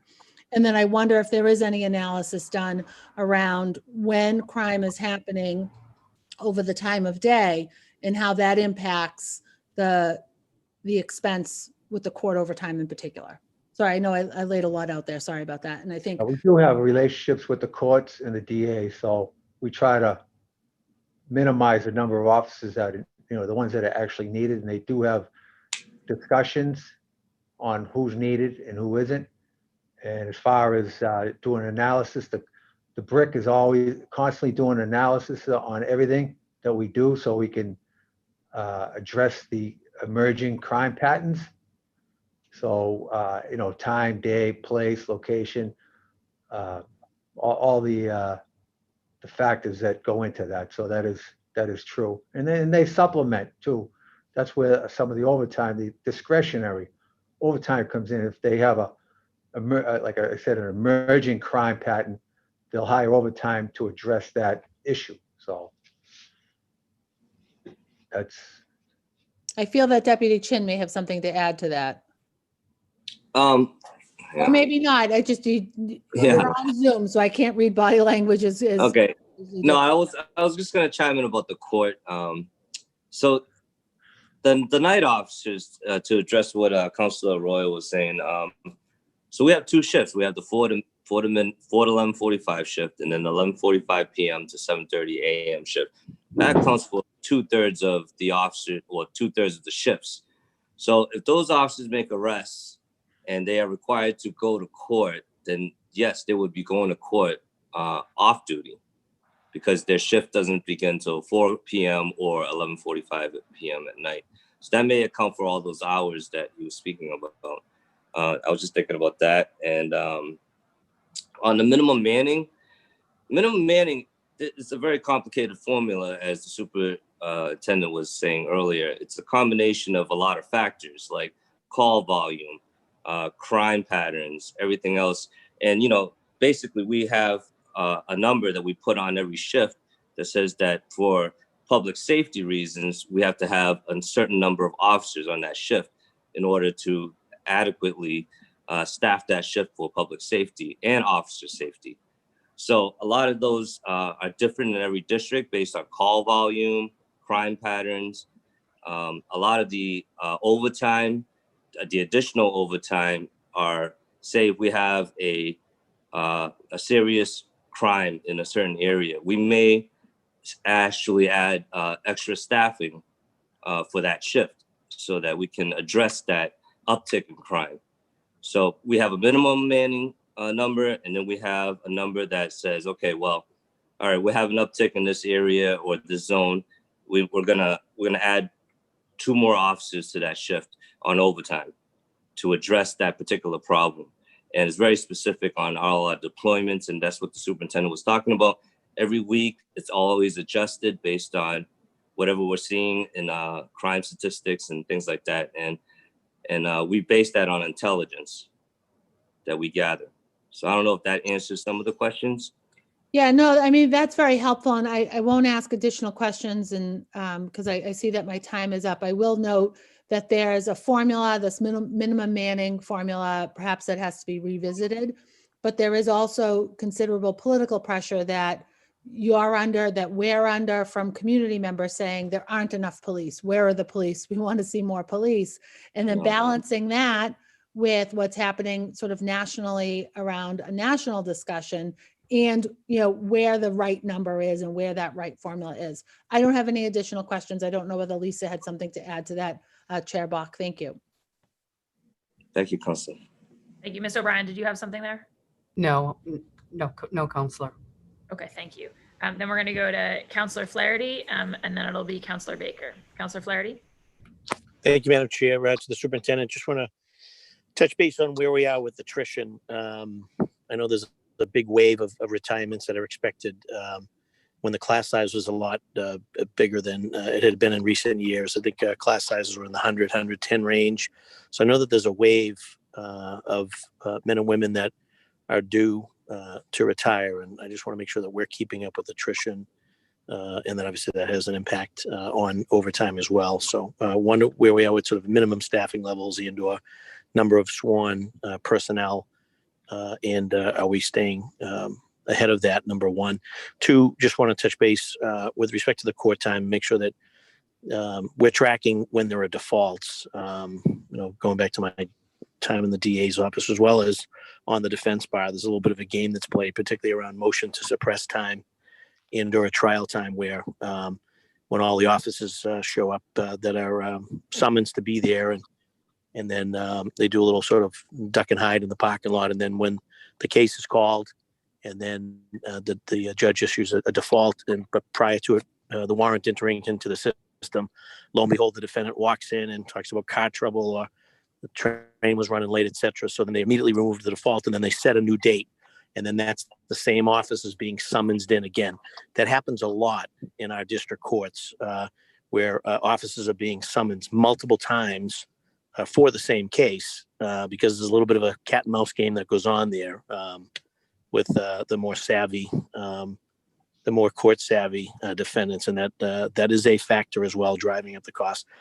Clearly, it's not going to sort of matter right now because a lot of the courts are either closed and or we're starting, arrested down, and some of the custodies are down just in light of COVID.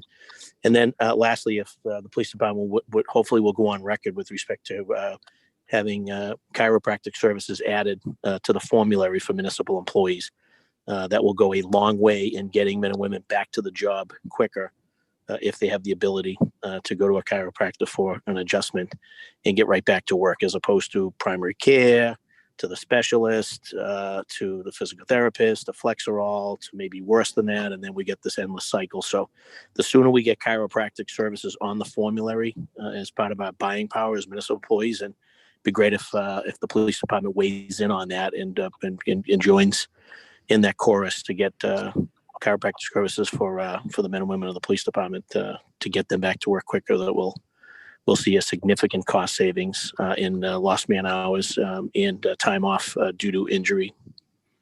So those are just 3 matters through the chair to the superintendent. Okay, Counselor. So we do have, like I said, scheduled coming up for next year, about 156 retirements.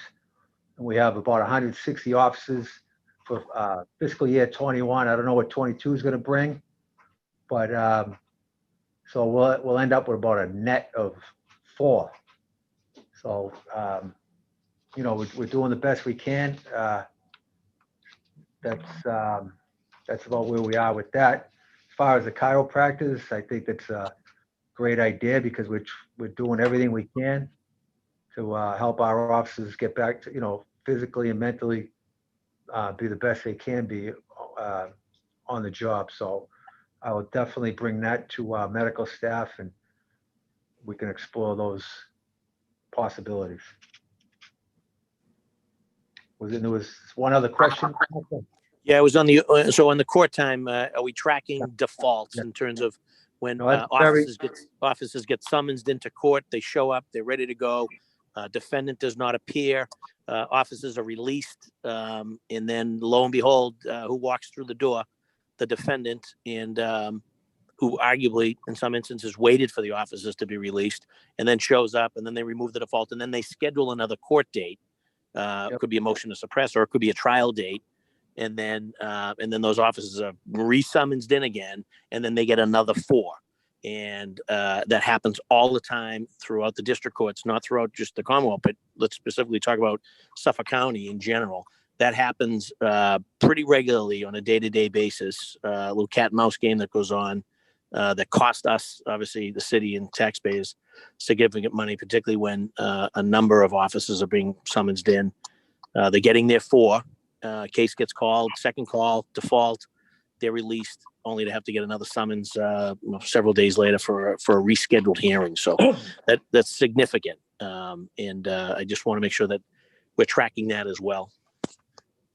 We don't, but we do on paper because they have the right to disposition when they sign out of court, but we don't electronically have that. So I don't think we have a way of analyzing that at this point. Maybe it's something we should really look into. Maybe we can get the district attorney in that conversation because we don't have any control of that. So we're at the mercy of, the judges, the jury, Council Flaherty, you know how that works, right? Like, maybe they don't have a jury in that day and they might release the officers and they may summons them again on a different day. So there are a lot of other underlying factors that affect us in particular because we have no control over that. Like you said, the defendant walks in the door at, noontime after the officers were released at 11. He was marked default. We don't know that he came in at 12.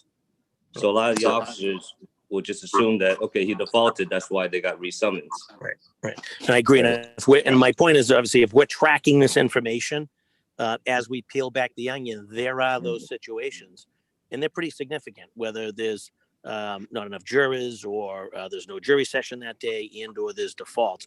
All of that adds to this issue of overtime for the Boston Police Department, along with state and MBTA, of course. Exactly. So I guess, that's part of the challenge is to find out if we can somehow track that, because that's only on the district attorney's case files.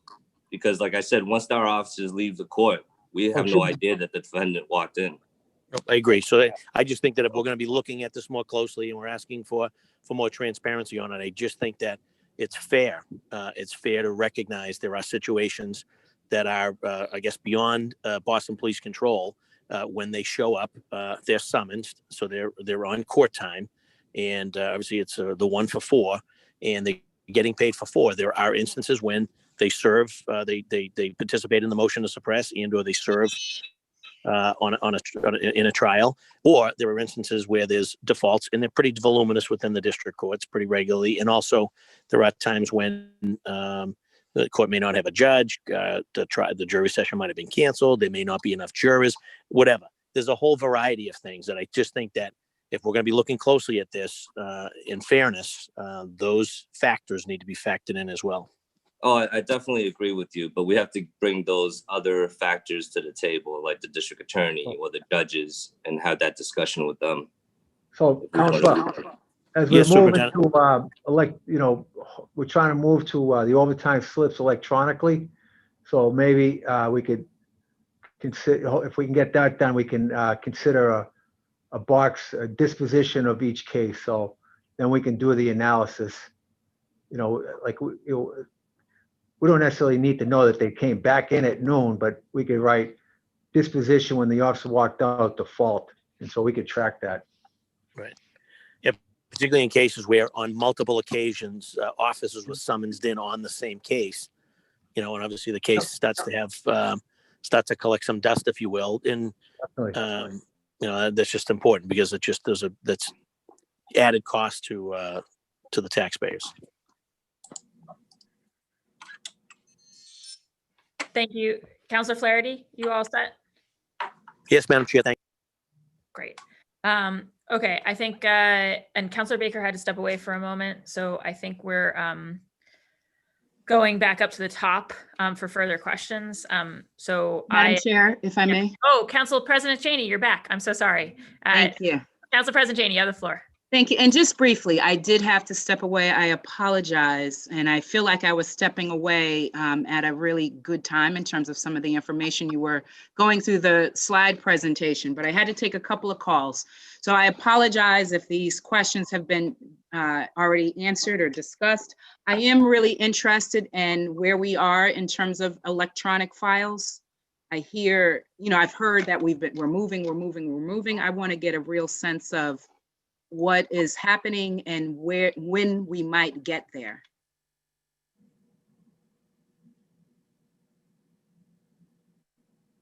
We're doing our best, Counselor. We're just trying to, as these unexpected issues present themselves, unfortunately, like we can have a baseline, and that's basically what it is, a baseline number for policing services. But these unexpected events which occur, whether it's rising crime or these, whatever, right? The demonstrations or presidential elections, they have an effect on, our numbers. And also, like the previous council was asking about, the working over the double shifts. I mean, all this has to be considered as they come our way. We can't. Yeah, I can appreciate. Let me just clarify the question. My question is about a system in place that is now electronic. So when might we have that in place? Is that the end of the calendar year, the end of the fiscal year? Yeah, so that involves many, city agencies. So we are in the middle of discussing that because, we get a lot of requests for overtime analysis from outside agencies. And for us to, every time our payroll division has to go through each box of paperwork, it's too cumbersome. If it was electronically, it would be a lot easier for all these analysis to occur. So this is something we want, but I think it's just going to take some time here. To answer your question, I don't know, but this is something we definitely want. So when you say we're trying to go electronically, is there then an RFP that's out here? We're looking to get a vendor to come. It doesn't, I'm not clear as what trying to go electronically really means. Well, we're in the early discussions with Do It and other city agencies. So, yeah, this is just, we've been trying to move to this for a little bit now. And it's, Might there be information that we could collect? So I did catch the tail end of Councilor Flaherty's questions around defaults at court. So it sounds to me like people are getting paid overtime twice. They show up, they're going to get their minimum 4 hours. The defendant comes in after the officers have been dismissed. Now the officers have to show up to court on another date again. So they're going to get those now they're going to get 8 hours instead of the 4 hours. So one, I know you can't control when that happens because you can't control defendants or the need for a new trial to happen. But I wonder what we can control is the information that we're collecting. What we can do is have a better sense of how often that is happening by the information that we collect. So I wonder just through these discussions that you guys are having internally, because I saw the first bullet point on the slide deck, it said, you know, looking at overtime hours, right? Yep. And my question is like, well, whose responsibility is it to do just that? Who's looking at the overtime? Is there a designated person within the department? No, so that the information is compiled and it's viewed by like all the department heads and district commanders. So, and they review it at I each guess meeting. So I don't mean to cut you off. I know that gavel is coming any minute, and I know there's a lot of interest to get to a second and third round of questions from my colleagues, particularly the maker. But I'm curious because we started this conversation and the chairwoman put out some data points with numbers of who was injured and sick in 2017, 2018, 2019, and then we saw that huge spike. But it seemed to catch us all by surprise in this conversation. So my hope is that there's someone internally in the Boston Police Department who saw that and is immediately trying to peel back the onion and understand why we saw that big jump in 2016 on the hurt and injured list, understanding that that's going to impact overtime, the need for overtime. And so if we're really trying to monitor and look at it, I'm trying to understand who within the department is really. that is my job. So what happens, so there's a lot of factors that go into that 216. So as the numbers diminish, you know, our overall numbers, so there's more demands on the police officers and, you know, the aging police force. So there's a whole bunch of different factors that get into this, and it's increased. And this is before the COVID. So, you know, to get into what there wasn't like one incident. It's just an accumulation of multiple factors that is causing the rise. And you know, and there's other factors that cause like that number, because I don't want to stop pointing fingers, but you know, some of these people should be retired, and it's difficult getting them retired to get them off the books, which would lower that number, because some of them are injured, they're not coming back. They're injured that significantly. So it's you know, and a lot of them want to leave. It's just they get caught in that limbo. So there's many different aspects of that, Counselor. Yeah, I see the gavels coming up. I would be interested in understanding that limbo and how we kind of untangle some of that, because if officers are trying to retire and they should retire because they're not coming back, shame on us if we can't get them cut through this red tape within the cities. Middle of that. We were working hard on that, Counselor. Okay. All right, I see the gavel. I will reserve my time. I see the makers of this hearing order anxious to get back in. If I am still on the call for the second round, I'm happy to jump back in. Thank you, Chairwoman Bach. And thank you to the panel. Thank you. Thank you so much, Madam President. Yeah, so we're back up at the top. I will ask a few more questions and set myself the timer. So I guess one thing I wanted to talk about that we haven't really turned to yet is the details. So you guys put up that slide that of sort of the number of details claimed and not claimed. And so when I look at that, it looks like 53% of our details are not claimed. And so am I right in understanding that the work then just goes forward without somebody assigned to it? That's correct. And I guess, you know, I think there's a very real question amongst many of our community advocates about, you know, the opportunity for civilian flaggers to cover those unfilled details, since obviously it's an opportunity for work that the utilities and the private developers and others are obligated to pay for. Has the department or, you know, the administration more broadly thought about that at all? I would say not at this point. Okay, well, I think I just like to say, I think that's a conversation that the council will want to have going forward.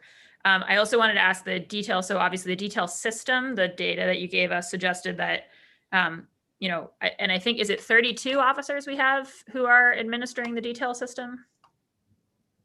Yes. Was it 32? Yep.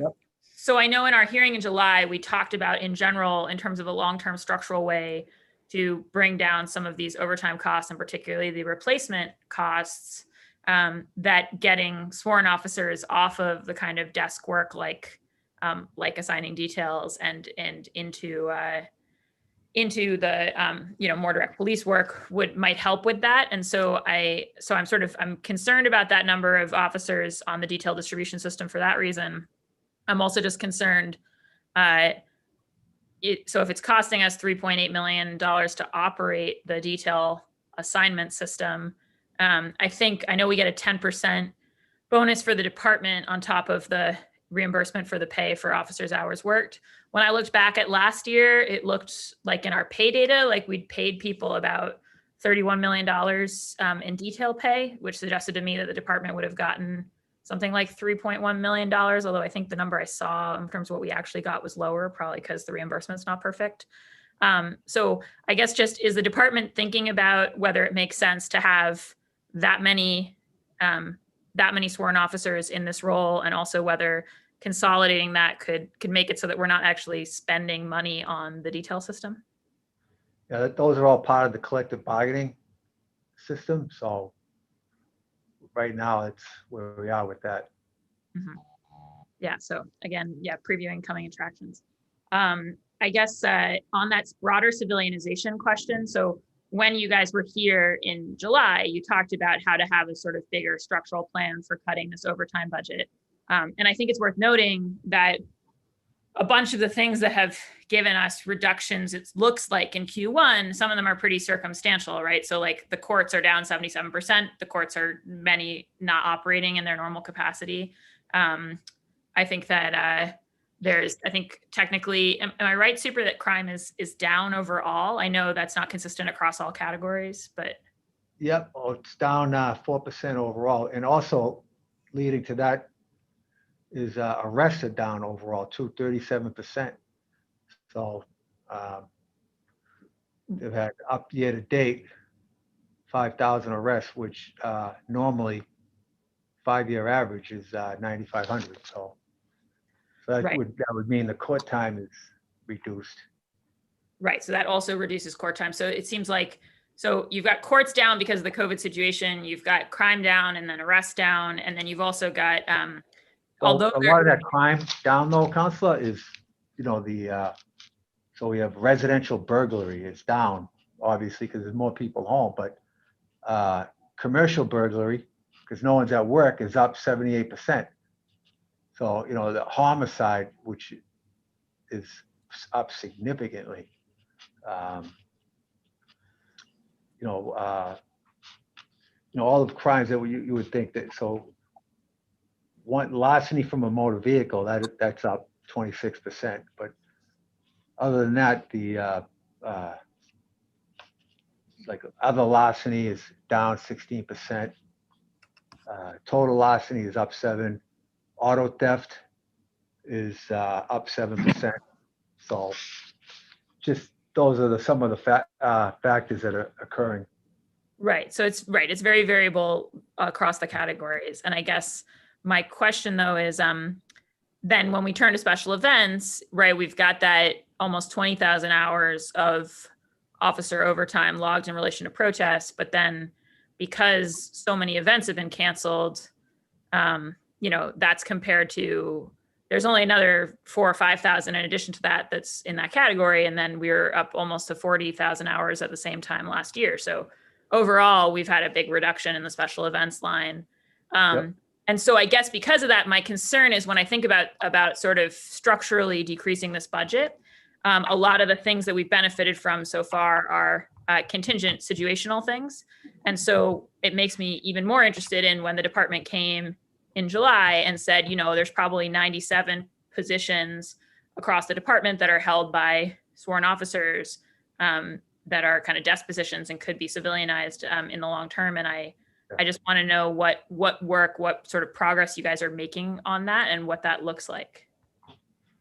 Well, again, public safety is because of everything that's been occurring. I know court's down, but other significant events are occurring and the COVID. So to make some of those changes, probably not at the best time to do that. And we're hoping in the future that, now that the winter months are coming, because crime, events start to diminish. So we're hoping to revisit that and see where we stand with that. But right now, we're just kind of trying to catch our breath and move forward with everything that's occurring externally. Mm-hmm. Yeah, no, I really think we have to be thinking at a structural level to really, I mean, as I said at the start, we're not on target for the broader level of cuts that you're right, to get to the 48 million. And then my last thing, because I know I want to move to my colleagues, is just, I mean, I think Deputy Superintendent Chin brought up, there are manning numbers. You guys are adjusting them, but they are spread across. And I just think that's information that the council is requesting, is like to understand what our minimum manning levels default look like across the city. And one of the questions that I get all the time is, how does, people see on the BPD Twitter all these traffic stops, and folks are like, well, how does that, how do people getting assigned to do that work? How does that factor in with minimum manning? And I think what are you saying on Twitter? I'm not really following you. Oh, no, it's just BPD will often tweet about traffic stops that have resulted in a gun confiscation or something. And folks are trying to understand how those, and how kind of just in general, folks who are out doing FIOs get assigned, how that relates to minimum manning and how that's additional and separate. And all of that, of course, relates to resources. Yeah, there's no connection there with that, but I don't know if so whatever they tweeted, maybe they had information that particular vehicle was carrying, some people with some weapons, and they, that could have been the district offices that are just working their regulatory duty. I mean, so there are people assigned to traffic stop work. No, well, there are some people assigned to that. Yes, one person basically each.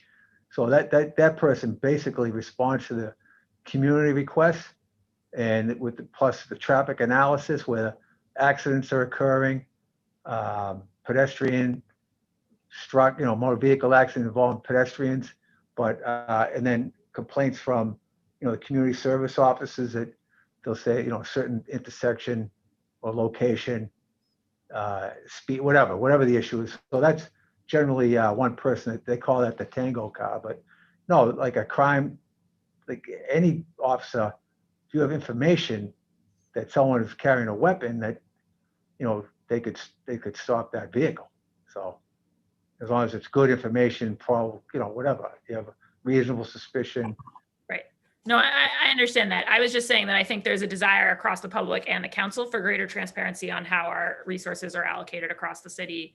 And it does seem like the department does have these minimum manning numbers for the different districts and places. So I think I want to continue to pursue that information for the council, but I've used my time. I want to go on to my colleague, Councillor Campbell. Thank you, Madam Chair. And so, it's obviously been listening to this hearing, and I still have a lot of questions, but I know time is going to run out. I'm sure all of us have conflicts. So one of the things through you, Chair, is that I really want to do, and I think you'll probably agree, is the long list of questions that we got from folks in the advocacy world and other residents who care about this issue. If we could just submit those written questions to the department for written responses. I think there were I want to say maybe 25 or 30 questions. So through you, would love to send that to get written responses, which I think is more efficient. And then on a follow-up, so clearly the goal has been, and since I joined the council, we've been talking about BPD's overtime being absorbent and continuing to go up, while also understanding, one, yes, we want to maintain obviously public safety and protecting our residents, but how do we wrap our head around a strategy and a response that will allow us to do that while saving taxpayer dollars? And the commitment in the last budget cycle to realize a percentage of savings, based on what I'm hearing today, it doesn't look like we're actually going to actualize that commitment, which I think is concerning. But it raises the larger issue of if we can't realize the short-term goal in actualizing that commitment, there's no way long-term we're going to be able to do anything with respect to our overtime budget that is sustainable over a long-term period of time. And so, I still have questions as to how we are going to realize that commitment. I don't think it's been answered throughout the hearing. I know there are concerns from you, superintendent, and others.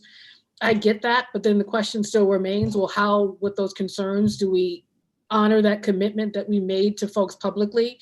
And I want to also say that maybe my council colleagues committed to voting for a budget thinking that we would actually actualize those savings. So I think it's just critically important that we figure that out. And then the long-term strategy. I know we have the separate hearing, Councilor Bach, in partnership with Councilor Edwards, on the bargaining, the 4-hour minimum, all of that. I think why we pushed for that hearing is because we wanted a commitment from the administration as to what is their advocacy going to look like at that table with respect to abolishing 4-hour minimum, or any conversation with respect to that, or capping overtime. So I'm still I don't even know. My questions are still the same. What is the short-term strategy and long-term strategy to get there? One point of clarification on the capping, if we were to cap overtime, is that a conversation that also needs to happen at the bargaining table? Or is that separate, it's something separate that the commissioner and the department could do on their own? You mean the number of hours an officer can work in a day or in a month? Right, whether it's capping, our overtime budget, capping the amount of overtime, then capping our overtime budget. Is that possible without going through the collective bargaining agreement? The 4-hour minimum, I get that. That's a provision in the As far as the number of hours an officer, well, the other thing, I mean, is it possible? I have to look into that. I have to talk to the my labor people, but we don't want to minimize our ability to provide the services. So if we say we capped it to 12 hours a day, they do your 8-hour shift and 4 hours overtime, that might significantly impact our ability to adequately staff the number of officers needed to, respond to incidents. So that's a balance. That number is a good balance between that would develop between the officers and the department. So, and the mental and physical health people also had weighed in. Right, but superintendent, I do think it gets to the whole point of these hearings, right? Is striking the balance between public safety and then, of course, reducing our $70+ million overtime budget. Yep.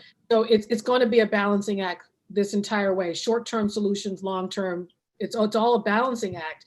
And so I think for me, it's just a clarification on what can we be pushing as a department without going through collective bargaining? What has to go through collective bargaining, which means we have to continue to have that separate conversation and hearing on those issues.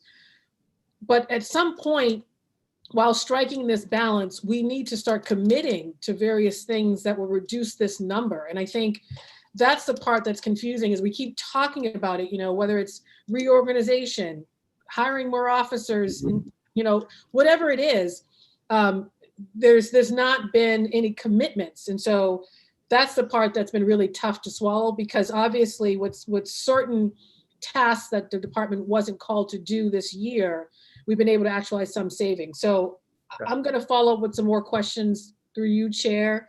There'll be questions I ask in this hearing, hoping that we get a commitment and a response.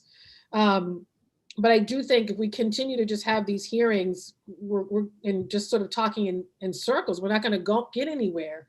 And I say that with all due respect, but I feel like this is just a continuation of the July hearing.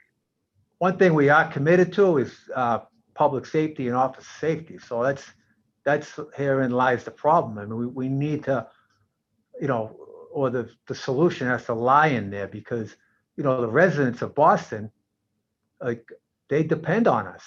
And, when they call 911, they have an expectation that we're going to be coming. No, I totally get that. And I think that, whether it's Council O'Malley, we bring up solutions and ideas we're seeing in other cities, or even some of our own officers suggesting some reorganization that will help get district coverage. I think the challenge is there's different conversations and ideas out there. Whether or not there's a commitment or a willingness to try any of these things out is the remaining question. And I see the gavel is waving.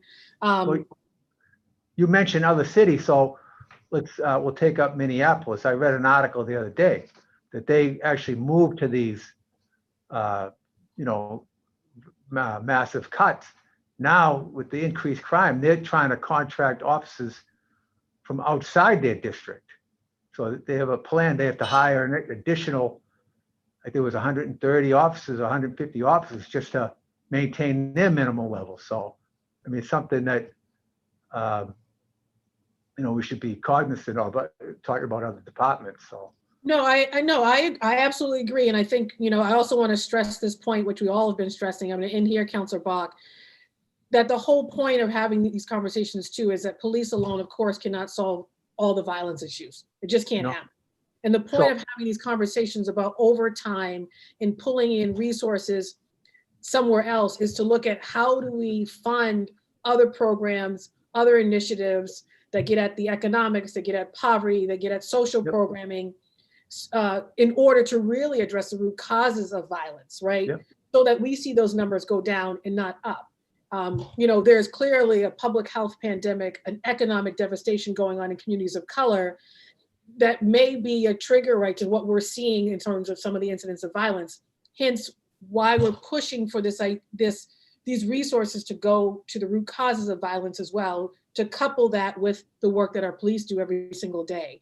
Why these conversations are so critically important. So, Madam Chair, through you, I will submit a whole host of questions to the department for response, and we'll continue to push for just greater commitment.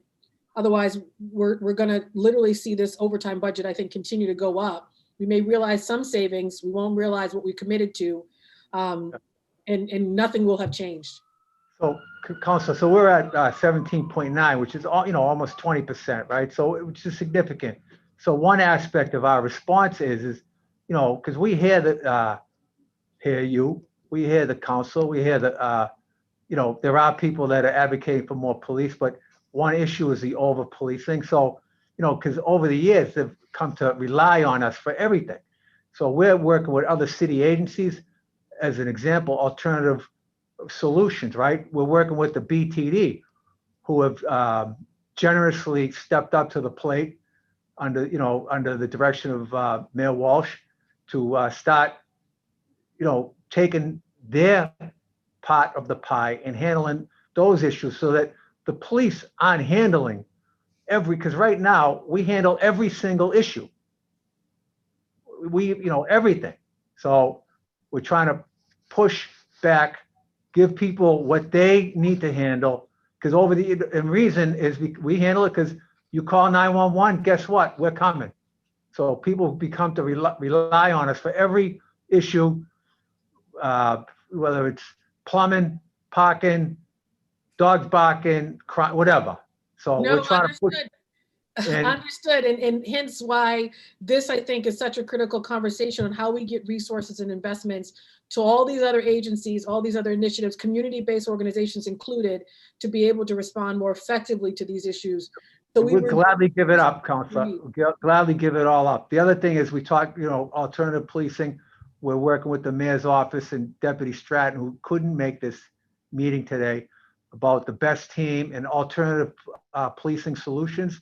We mentioned it in July about cahoots and modified cahoots. We talked to Austin Police. So we're trying to, and this takes time, but we're exploring every avenue to get the police out of every aspect. We don't need to be in every aspect of society. We agree with you. We're 100%. And if we can achieve this, that will reduce our overtime. Yeah, I see the gavel. Bye. And I'll follow up with questions, including around minimum manning positions. Thank you, Councilor Bach. Thank you, Councilor Campbell and Superintendent. Next up is Councilor O'Malley, then it's Councilor Arroyo, and then Councilor Braden and Flynn. Councilor O'Malley? Thank you, Madam Chair. And I'm just going to sort of delve into the weeds a little bit more. So Soup or whomever, I'm going to go into some of the attachments that we received late this morning, starting with data request part 3, the Excel spreadsheet. And I'm looking at the second tab that says detail recommendations or detail received maybe. Now that I see it's just REC. And it shows and I'm sorry, I've got my screen off because I'm looking at this spreadsheet, so I'm hopeful everyone's on it or finding it. But it's about Boston Police paid details, open receivables. So I guess it's detail receivables, and looking at a significant amount of money that would appear to be still owed to us for the last fiscal year. Is that correct? Am I reading that right? Correct. Lisa, they want to hear from Lisa. Go ahead, Lisa. That is correct. That is correct. So thanks, Lisa. So if I'm reading it right, FY 16, 17, and 18, it says all fully funded. So all of those costs were eventually paid? No, they're still outstanding, but the amounts have been reserved for uncollectible debt. So we reserve if we have to write those off, Counselor. So we set up a reserve in the event that and if we write them off, the amounts that get written off get charged back to our operating budget under detail expense under salary. So we reserve for them just in the event that we can't collect. However, my position is if I know that vendor's a viable vendor out there and they're not paying, we'll still do cold calling emails to try to get them to pay. And my team and the detail unit at headquarters does a tremendous amount of job. I mean, if you saw these receivables back in 2013 when we converted the balance over to the city's books, it was extremely high, and they've done great efforts to get these balances down. And the only time that we would write off a balance in the event that a company went bankrupt or went out of business, and I think they also work with the city's Treasury Department on those issues with how maybe we could get like any kind of, if there's a settlement of an estate, how we could get a portion of those that settlement. Sure. No, I appreciate that. And I think we touched upon this briefly during the last hearing. So this is, I think, an opportunity for us to identify potentially, $1 million, $1.5 million, as much as, or 1.3 million that's currently outstanding to us. So the total amount, looking at it, if I'm reading this, is 1.3 million, and that's 1.1 million of detail cost and about 164,000 of administrative cost. So that admin cost, is that civilian administered, or is that? That's the 10% admin fee that we collect on invoicing the vendor. I did want to point out when Councilor Block was talking about the administration fee being a little bit less than the calculation, some companies are not paid aren't responsible for the administrative fee. So for example, if I'm working on a state job and it's really the state's paying that vendor, it's a municipality to municipality that we don't charge the admin fee because it's a state job. So we don't charge other municipalities that admin fee. And I assume there's reciprocity, they wouldn't for us as well? Correct. It's actually the law.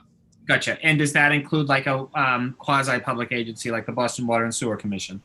No, Boston Water and Sewer Commission does pay an admin fee. Okay. However, if they are working on a state job for the state and they have a state contract ID, we don't charge them that admin fee. Because the state won't reimburse Boston Water and Sewer for that admin fee. Okay. And again, the admin fee, is the 10%. I'm more concerned about the 90%, but this is some helpful context. So talk to me very briefly, like who are these vendors that owe the city $1.3 million? Give me examples of, you don't have to get into specifics, but I'm assuming it's utility companies. I'm assuming it's contractors. Some of them are, believe it or not, some private vendors for whatever reason just fail to pay their bill. We actually even offer a collection plan if that's what it takes for them to pay back. I don't have the aging receivable in front of me, so I can't give you any specific vendors. I know that the utility companies are great in paying, but sometimes they're staggered and they're delayed when they pay as a result of getting reimbursement from other units because it's considered project management. So it's all like internally. So they do a job, they're waiting for reimbursement from other units within their organization, but the utilities do pay. I could definitely provide with I'm sorry to cut you off. I just want to be super mindful of our time. And the point I'm trying to get here is a way that hopefully we can be helpful, because I think this is a lot of money left on the table. I think you recognize it. I think your colleagues have been doing some good work calling through.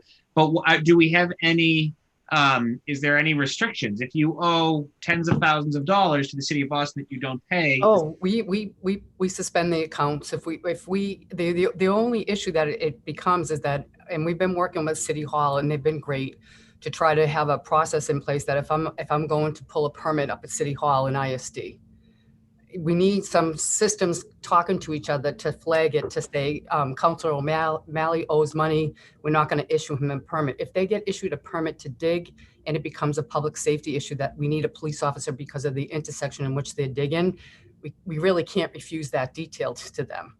Yeah. Because it poses a public safety so for example, in front of Brigham and Women's, even if that vendor doesn't pay, we're not going to put a detail down there because it poses a huge risk to the public.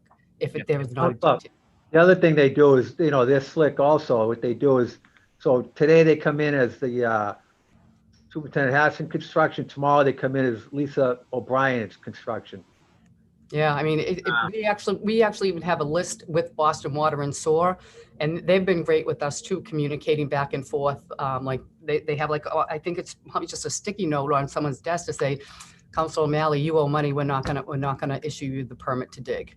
And and they do come back to us, the vendors, and we'll put them on a payment plan. We'll take $100 a month if that's what it takes for them to start paying, but then they fall off to the wayside again.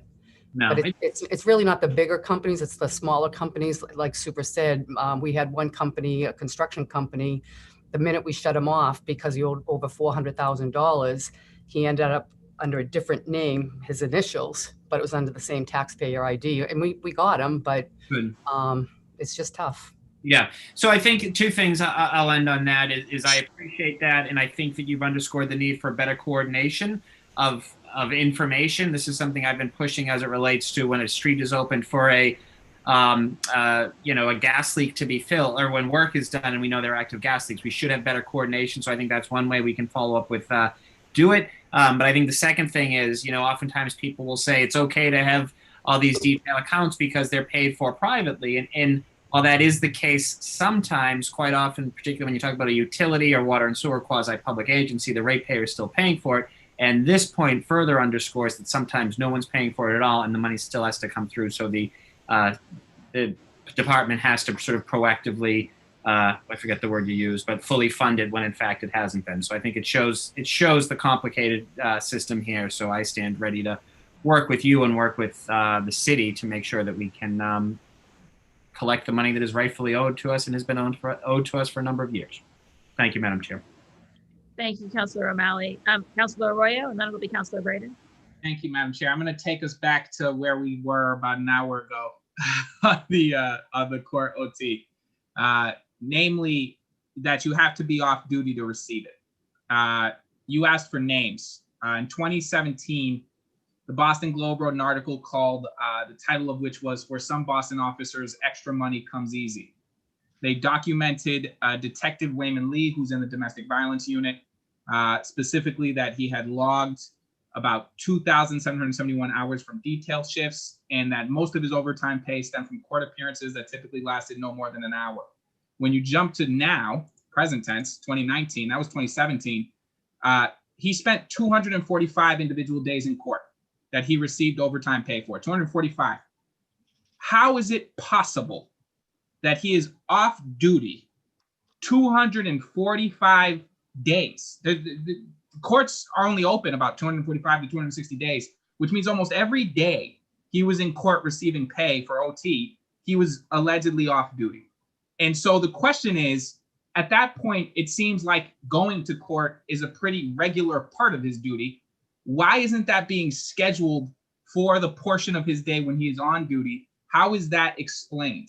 And then similarly, I know he's in the domestic violence unit. Similarly, Richard Moy, who's in the domestic violence unit, another detective, 204 days in which he was off duty in court receiving pay, 204 days. And so I'm just trying to figure out how it is possible for somebody to be in court almost every day that it is open and working and functional with no vacations and no weekends, and it's always seemingly when he's off duty. How is that possible? Well, he works the 4 to 12 shift, number one, and I'm not really sure about the other detective. 4 to 12 shift, or if 4 to That- 11. If he's 4 to in court, 11:45. He works the 4 to 11:45, but like you said, he's in the domestic violence. And I think, if I remember correctly, because kind of, cold calling me here, but I think he handles over 1,000 cases a year. So it's not inconceivable for him to be, because as you know, the domestic violence cases are the most sensitive of cases that a court will handle because it involves the family, and he needs to be there to provide the guidance and the present the evidence to the court on behalf of the victim. So I've actually had cases with Detective Lee when I was a public defender, where what we received was called the Family Justice Pack, which I think is actually, as a attorney, I think it's a decent thing. It's basically every police report that includes both of those folks. So the complainant and the defendant. Every police report that cites them, it comes in a packet. And my understanding was that what he was doing, or what the detective was doing, or others in the agency were doing, where they were dropping that packet off, that's a packet that, if that is the case, that is a packet that should just be Dropbox to Gmail. Any other way you can reach that, faxed. However you want to get that to a district attorney, it doesn't require an in-presence. Frankly, and this is, you don't have to respond to this, but as an attorney, there's very few things pre-trial that anybody would have to show up for court to do. Rarely. I mean, we're talking about testimony and evidence, right? Those are really the two things where you would need an officer for motion hearing, for court prep, if they're going to give testimony, for trial. And I think part of the thing that I'm sort of flagged by is, we're down in court time, but that's because the courts are down. The courts they're not open to the same functionality that they were previously. I don't think there's been trials. I don't think we have juries. And so that's a built-in part of COVID right now, that our court overtime would be down. And so I'm going to just move from that to sort of this court overtime process. In order to receive court overtime, an officer has to be summoned, correct? Yep. And then they arrive to court, and there's somebody who's called the court supervisor. Yep. Is the court supervisor an employee of BPD? Yes. So it's a Boston police officer who is the court supervisor? A sergeant. Yep. Okay. And so then they sign in with that sergeant. They sign it, correct. And that's on paper. Yes. And then they stay for however long their court appearance is, and they come back and they sign out with that sergeant? Correct. On paper? Yep. And then they receive a court overtime sort of receipt or slip that's also on paper? Correct. Okay. And then they finally take that piece of paper and they put an electronic request for money because they have to get paid. So they have to put that, that's when it becomes electronic, when they take that court slip and they make a request from the city for that time that they worked. Well, they send up the paper form up to the payroll, and then the payroll will do the data entry into the city system, correct? Okay. And in the year 2020, why is that process not automated? Why is that process done by paper? Very good question. Do we have an answer for that, or is it? I mean, so the answer is, like I said to the president of the council, is it's something we would like to do, but unfortunately, like, just because I would like it to happen doesn't mean everyone's going to drop what they're doing. Oh, the police department showed up. There's so many other priorities. So we've had discussions with this on this issue, but unfortunately, there are other serious priorities that are occurring, and something like, that's a great idea. What do we do with all this paper? What's How that? many years back do we keep court overtime slips? I think 7. Okay, and Could be 3. Could be 3. Counselor. Could be 3. Could be 3. Could be 7. I'm not really sure. 7 to 3. Okay, and I see the gavel, so I'm going to try and end it here. But the court supervisor, who supervises them? So again, we just implemented a new position, well, not new any longer, about a year or so ago, Superintendent Marcus Eddings, and he's trying to institute policy, and this is one of his top agendas, trying to Is it fair to modernize this. What's that? So it's fair to say he supervises the court supervisors?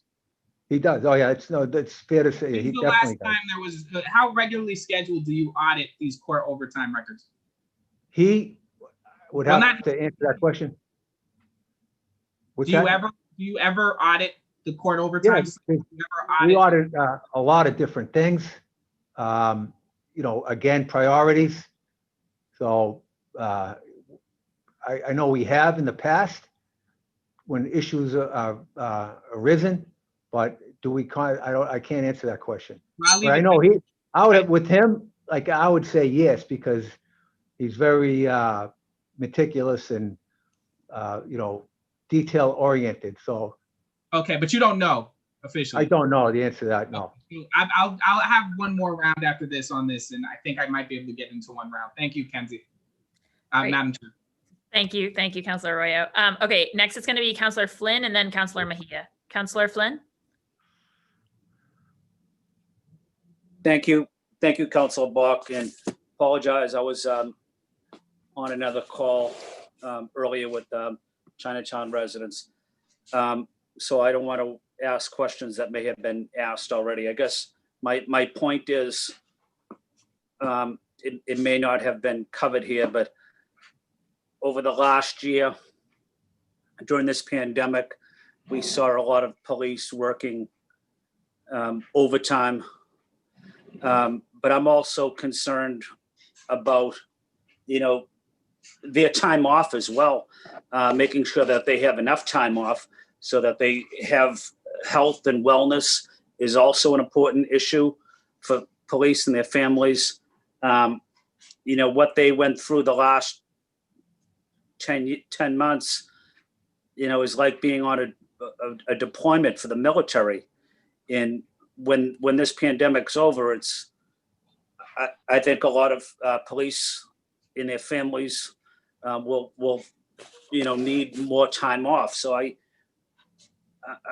think it's critical that we look at, you know, hiring more police officers. I know we're considering that again, but I think with the retirements coming up, 400, 500 new police officers is needed. I just wanted to see what your thoughts might be, Superintendent. And again, thank you for your leadership on all these issues. No, first of all, I have to agree with you, Councilor, that these officers deserve to be commended for the work and the dedication and the commitment, because that's what it is.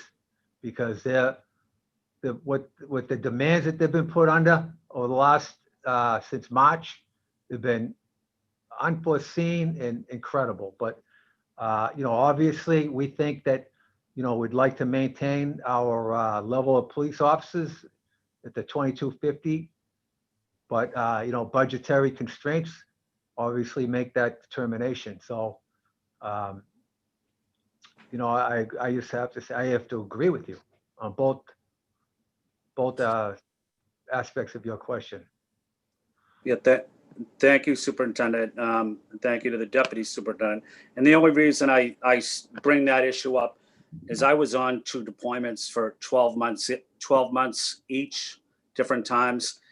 It takes you years to bounce back from a deployment. It's not like when you come back from a deployment, everything is fine. So I think it's really important that us as city councilors support the police for their health and wellness is also a critical part of this discussion. And we need to be engaged in making sure we advocate for time off for police to make sure that they are able to engage with their medical provider, their mental health provider, and making sure that their children and families are all set. And I think that's going to be an important issue going forward. I just want to say thank you to my colleagues. Thank you, Councilor Bach, and to the Superintendent and the Deputy Superintendent, and to Lisa O'Brien as well. Thank you. Thank you, Councilor Flynn. Next up, Councilor Mejia, and then it'll be Councilor Asabi George. Councilor Mejia. Thank you. So I just have a few questions, and I can't do so without just stating some of the obvious things. Is that, you know, a lot of people are looking to us and are looking at us right now to ensure that we do the right thing. And I'm sure that they can't believe what we're hearing right now, that we have incorrect data. We're using jails as treatment centers, and overtime slips are still being processed on paper. And I think that we have an opportunity to really figure out how we can right these wrongs. And so one of the proposals to cut down on overtime is to use the Suffolk County's House of Corrections as a service agency / treatment center. And I just want to call out and express that we should not be putting people who have not been arraigned in jail. I don't know if that is the best way to handle the situation. The last hearing that we had on overtime in July, in September, we found out that 9 current and former BPD officers have been charged in overtime fraud scheme. And my question is, what actions have you all taken since then to prevent overtime fraud? Just really curious about what you've learned and what you have done as a result of that. According to the data that was sent out for court appearance overtime, we paid, I believe, 3,891 hours of overtime that were never worked. And so what is the what's the dollar figure for that overtime amount? I'm just curious. And then in your PowerPoint presentation, you mentioned increased communication as a commitment to overtime reduction. And I'm curious about how you're communicating, who are you communicating with, and how is the BPD communicating with members of the public on how they're making these changes. So when we talk about accountability and transparency, I'm just really curious about how this information is being shared with the general public and how you're engaging folks in these conversations. So I know I asked a lot, but I'm hoping that we can find some answers. Do you want Lisa to answer that? Of course I do. I can answer it. No, come on, let her speak. Unless you're sick of hearing from me, which I don't blame you. But listen, I need, you know, I would like to hear from Lisa too. I know you got a lot to say, but I know she had a really good command of that PowerPoint. And so I'd love to hear from her. So I mean, you both can answer. I'm just teasing. So let me just take the policing and she could take, so as far as we're not utilizing any jail as treatment centers, we just think that we're not as skilled at handling people as the professionals that do it, and for their mental health and physical well-being, we think that that would be a better alternative. Be comfortable to have medical staff available to them right in the jail, which they don't have with us. So that's, I don't know, nothing about treatment because they're only with us short term anyway, till the court opens up.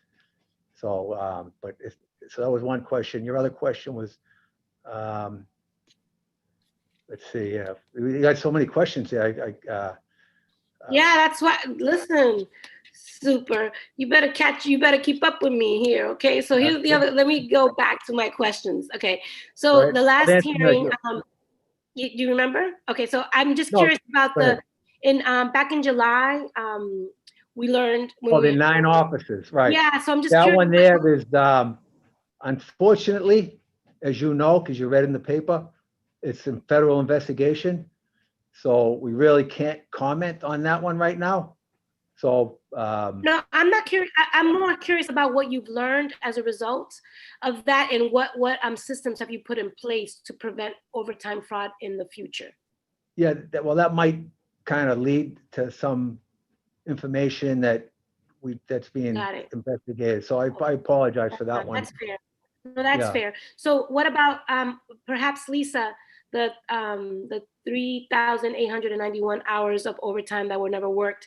Do you have a figure amount in terms of what that cost? Yeah, using an average hourly overtime rate, it equates to approximately $257,000. I think you froze. Yeah, I froze. There you And I go. hope it wasn't an ugly freeze because I have the worst internet here. So No such- I don't know what you guys ended up seeing on your screen, but so I do. So okay, so I think I heard you say 200,000. 200, approximately 257,000 if we use the average hourly overtime rate that we use a lot when we're doing projections. That's a lot of money. Are we getting? Is that money coming? Is that okay? I'm not even gonna go there. Okay. In the PowerPoint presentation, there was an increased communication about overtime, a commitment to overtime reduction. was I'm just internal, curious about. Alpha. That was for internal, but I mean, Okay. so that we can, really monitor it and sort. But again, we're already doing that, and we're doing a good job of it. It's just this COVID kind of minimizes our ability to meet the way we did. But they are continue to do that on a weekly basis at the deployment, and they review it with each of the commanding officers. So. And I have the gavel up, and I have one last question. I promise you all. I'm just curious, given the fact that there's all of these discrepancies, has there ever been an appetite to have an outside vendor help support some of this work so that we're talking about building trust and transparency in city government? Is there an opportunity to hire an outside agency to help monitor some of this overtime situation? Just curious if that's ever been considered. It hasn't been, it might cost too much, but no, it hasn't been considered. I think, again, they do a pretty good job. If we could get people out injured under control, I think that would be the key. That's the key to this whole issue. Yeah. And I'm just, the $200,000 that's on the table, is that money, is that something is that being reconciled somehow? Collectively bargained. That's collectively bargained, Counselor. That's within the 4 hours when you work hours not worked. That means they came in, they were ordered to come in, they worked an hour and a half, but they got paid for 4. So it'd be 2.5 hours that they got paid for that they weren't here. So like say there was a crime, a significant crime, and you called in the investigators, they came in, worked 2.5 hours, did the investigation for that crime, and then they get an extra hour and a half pay. Was that the chime? Bargained. Madam Chair, was that the chime? Did my time expire? Yes, I'm afraid so. Okay, I'm gonna get y'all later. Turn around. Thank you. Okay, thank you so much, Councillor Mejia. Councillor Asabi George, and then it'll be Councillor, I believe, Janey. Thank you. Thank you very much, Madam Chair. You're giving me the gavel already.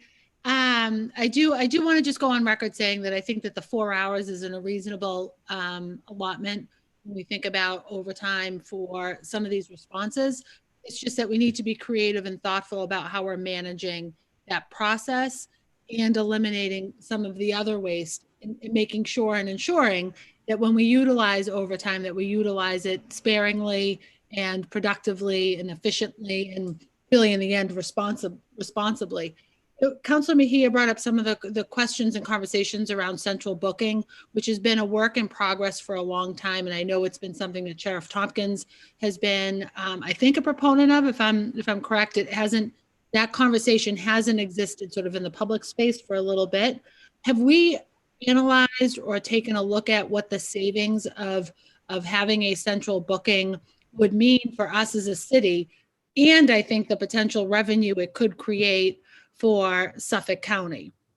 I don't know. Counselor, there's a slide. Did you happen to get the copy of the presentation? I'm sure that it's in my inbox somewhere. Yeah, we could send it to. We'll make sure we send you that. I'm sure that if everyone got it, it's just in my inbox. Yeah, it was very recently sent over. Oh, okay, okay. As far as I couldn't agree with you more. So an officer gets a call. He's home in bed sleeping at 1:30 in the morning, and he gets a call to respond to a crime. So he has to get out of bed, respond, take care of business, and so he's back. It takes him 2.5 hours. And Yeah, I mean, I don't want to pay a police officer to get dressed or to get out of bed. I think that just talking about the 4 hours is fine. Yeah.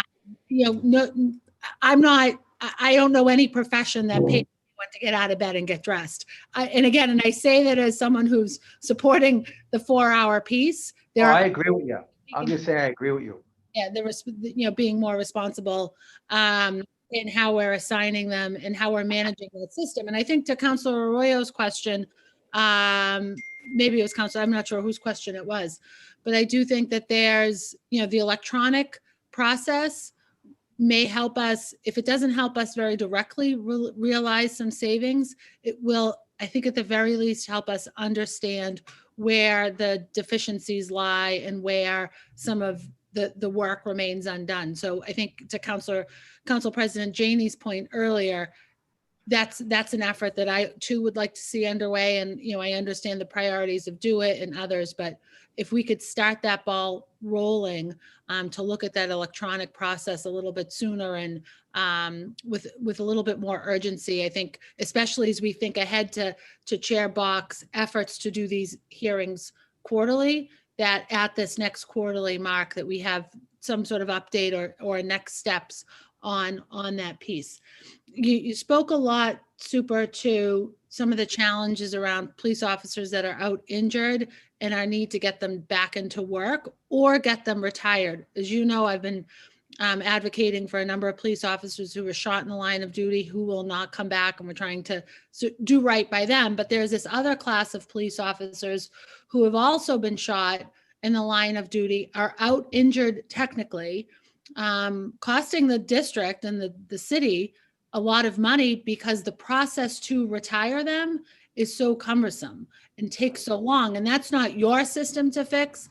That's the city system, really the state system, to fix that system so that we can retire out police officers appropriately and then right size the department and hire additional police officers as needed, and making sure that sort of all these other things, the strategic planning, the proper formulas around manning minimums. And I don't know if I appreciate the term manning minimums, because we want to make sure that our communities are well covered, that we're not planning to the minimum, that we're appropriately staffing police departments across the city, across all shifts, and able to respond to the needs. So I don't know if you could talk a little bit to the savings around the central booking piece, and then the impacts of, maybe a little bit deeper on the impacts of police officers that are still on the books, out injured, that we'd like to potentially retire out and hire additional police officers and have an appropriately sized police force. And again, I apologize for throwing so much on sort of the table at the same time. So it does impact the overtime because while they're waiting to be retired, there's only so many spots. Like we'll just use the number 2,000. There's only 2,000. It's actually 2,250, right? So we can't add another officer until one is left. So that they're basically holding the spot of someone that may be able to come in and assist in all the efforts, that all the policing efforts. So that's how that is affecting the overtime and our ability to respond to the community. And the cost savings around central booking, I know it's in the presentation, but just for the about $3.5 million, Counselor. Again, that's when I mentioned not only financial savings or costs, it's also human costs of caring for the prisoners while they're in our custody. It's also daunting on the officers too, because you have to make sure you have to check them they're not the professionals that Sheriff Tompkins people are. So we do a great job at it, but there's people, and then we don't have the medical services on site. There's a lot of things that would be beneficial for that initiative. Yeah, no, and I think that there's some general support across the board for the central booking idea. And then the last thing I would leave you with, and perhaps this is something that we could talk about in greater detail at the next sort of issue of this. But that I think that if we were leveraging our role as Boston is the nation's first and Boston's finest, to really coordinate services with the courts. I think the courts are a really missing component in the overtime piece, and I don't know how we get them to the table. You know, perhaps colleagues and I can discuss that, but I think that coordinating services, again, in a more responsible way at courthouses across our city and across the county are a really important piece around just building in some efficiencies that will lead to cost savings. Thank you, Madam Chair. That's it for me. We agree. Thank you. Thank you. Thank you, Councilor Asabi George. I think that I think Council President Janey had to step away for a moment. So I think that we're back up to the top. And I'm mindful, I do want to sort of try to make this the last round of questions. I'm mindful that we've had our guests here for a long time. So just a few quick clarification questions from me, Superintendent. One is just vis-a-vis this whole court conversation we've been having. When I looked at the data, it was like, in terms of those, you know, how much of the court hours are not worked because of our contractual obligation to pay in those 4-hour blocks. It's normally been floating in the 40%, but this past quarter, it's like 68% of the court time is for hours not worked, which makes me think that like whatever it is that that officers are still doing at the court in COVID is one of the activities that people are in and out really quickly, and then there's like a bunch of extra time. And so do you have any idea of what are the things that people are doing court appearances for right now in COVID? I do not know. Do not know. Okay. Well, I don't know. And Lisa or To the defendants, as the case that Council Flaherty brought up, I don't know if it's, but the officer obviously showing up as summoned, and I don't know how their dispositions are, what's occurring right. there. No, I'm just interested in the question of what, there's obviously a shift in what our courts are even doing right now, right? In terms of in-person and everything. And whatever it is, it's definitely one of the types of, or some of the types of activities that cause shorter court appearances for our officers. And I was just curious if anyone knew what that was. Yeah, that could be related with the judges too. I mean, I don't know. To answer your question, I don't. I'm just total speculation. There's too many factors and variables that could go into that. Right. Deputy Superintendent Chin, you don't have any idea, do you, what people are going through? I can only speculate that maybe it's COVID related because the judges don't want so many people up in the courthouses at one time. So they're releasing the officers maybe early if they're continuing the case or whatever they need to do is they're trying to expedite that so that there aren't a lot of people there maybe, because of COVID, Yeah, so it would just be interesting to know whether it's that. It could also, there's also a world in which it's a lot of evidence drop off and then people are doing a bunch more things online subsequently, and so I'm curious because I do think that in terms of savings. If he wasn't injured, if Superintendent Eddings was here, he'd be able to answer that better, but he's out injured. He got hit by a car. So he's out injured for a little bit. Yeah, and we're all wishing him a speedy recovery. That was a terrible incident. I just think that, I think Councilor Arroyo raised this, but it seems like if we were going to try to structurally save court overtime costs for the long term, obviously one thing would be to look at the 4-hour minimum and the contract conversation. But the other thing is that if there are types of activities, like for instance, dropping off evidence that are routinely, somebody's in court for 15 minutes and then we're paying them 4 hours, those seem like the type of things that we would want to structurally reduce through electronic drop off, bundling, those kinds of things.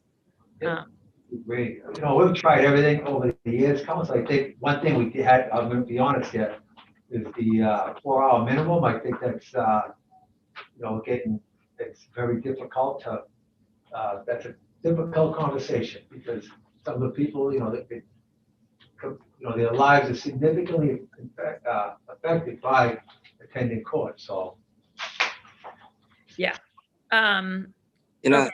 Councilor Bog, I just wanted to add, when these officers are summoned to court, it's not optional. They have to attend because they're being summoned by the court, the district attorney's office, and they have to be prepared to testify. So a lot of this, you have to understand that the officers show up for court, they're ready to testify, they're ready to go to trial, but there are outside factors, like the defense attorney might ask for a continuance because he's not prepared to go to trial yet.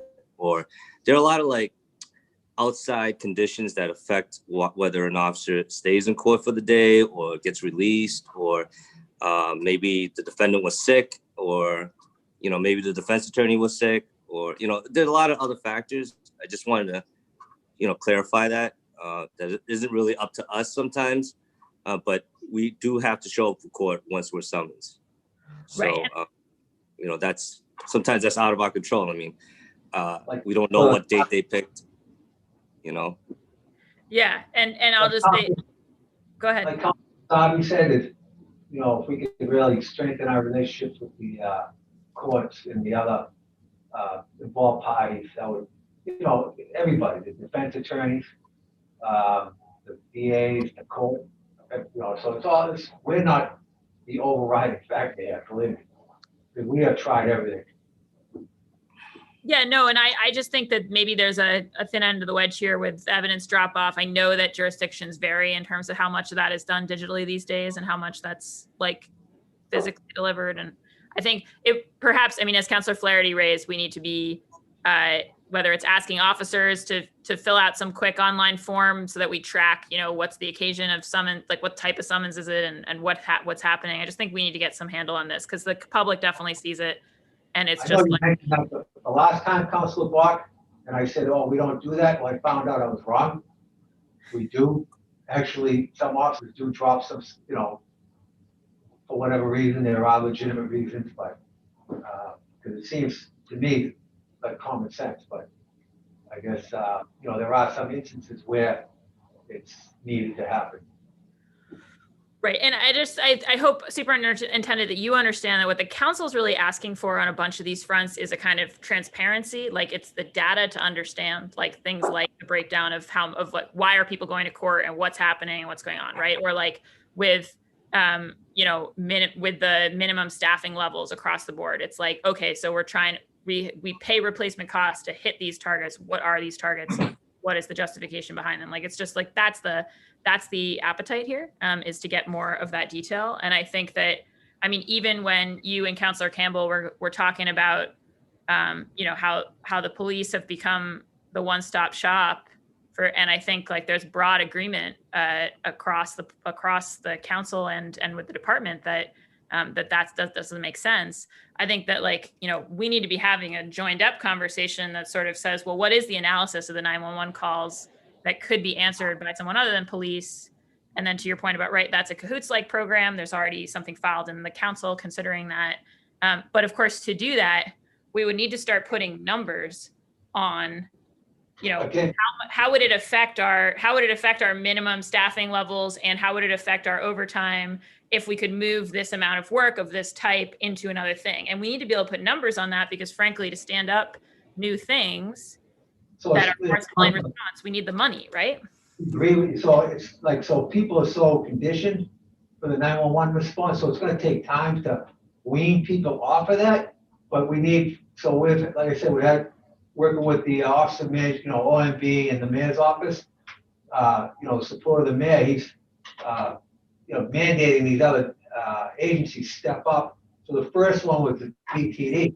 So now we're gonna move down the line and have these conversations and start siphoning these tasks back to the people that should be doing it.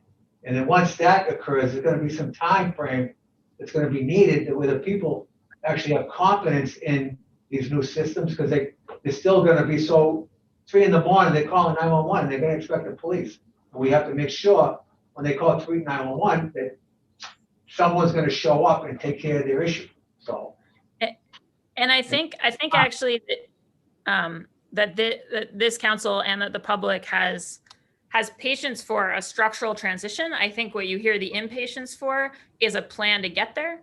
Like, I think that if we said, oh, this is, you know, we think that we could shift this much kind of overtime permanently if we actually stood up an agency to do these kinds, or asked an existing agency to cover these kinds of calls. And then there's going to be some interim period where there's overlap. And so, you know, if you were coming to us and saying, council, we don't think we can hit this target this year, but we think this is our path to hitting it next year, right? Like, I think folks would be receptive to that. But I think the challenge, you know, I'm not sure when we can hit that, but we are definitely, because it takes time. Like people are so, again, used to do it abruptly would be so disruptive. People would be, you know, your phone would be ringing off the hook. To be honest with you.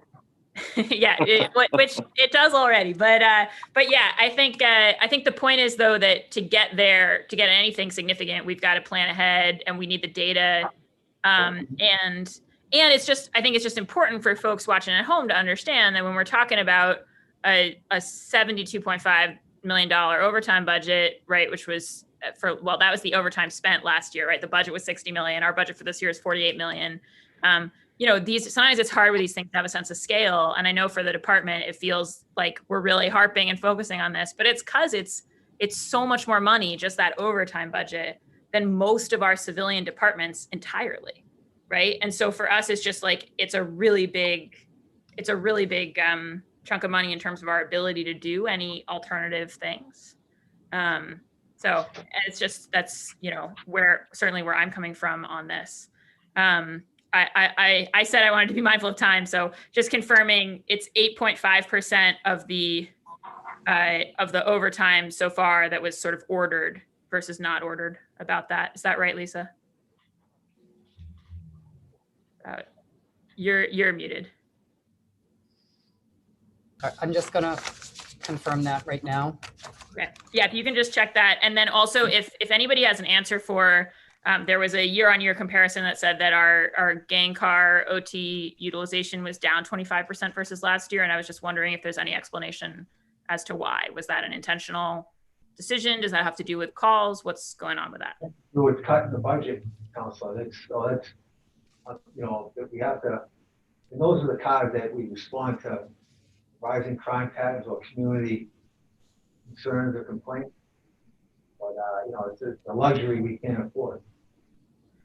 Right. So you guys did an intentional cut of that. And I guess that's part of, again, one thing that we would love on the council end, and we can pursue this for the next time we do this again. But, you know, is to understand, like, I think the cuts that you have achieved as a department, I mean, as I mentioned before, some of them have to do with sort of the contingencies of this COVID period, but some of them have been about revising your targets for different things and revising your kind of sub budgets for different things. And I think that's part of what the council would like to understand, is sort of what that overall strategic plan is. Because I would echo Councillor Campbell that I think we haven't fully, we haven't really heard.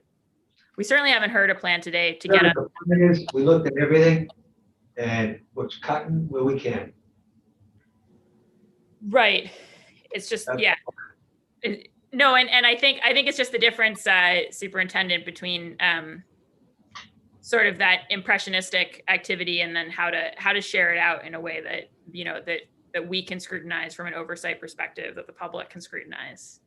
I think that's part of what you're hearing from us. I want to see other counselors who have a third round of questions. I know not everyone does. I know Councillor Arroyo does. I think Councillor Arroyo, you are next.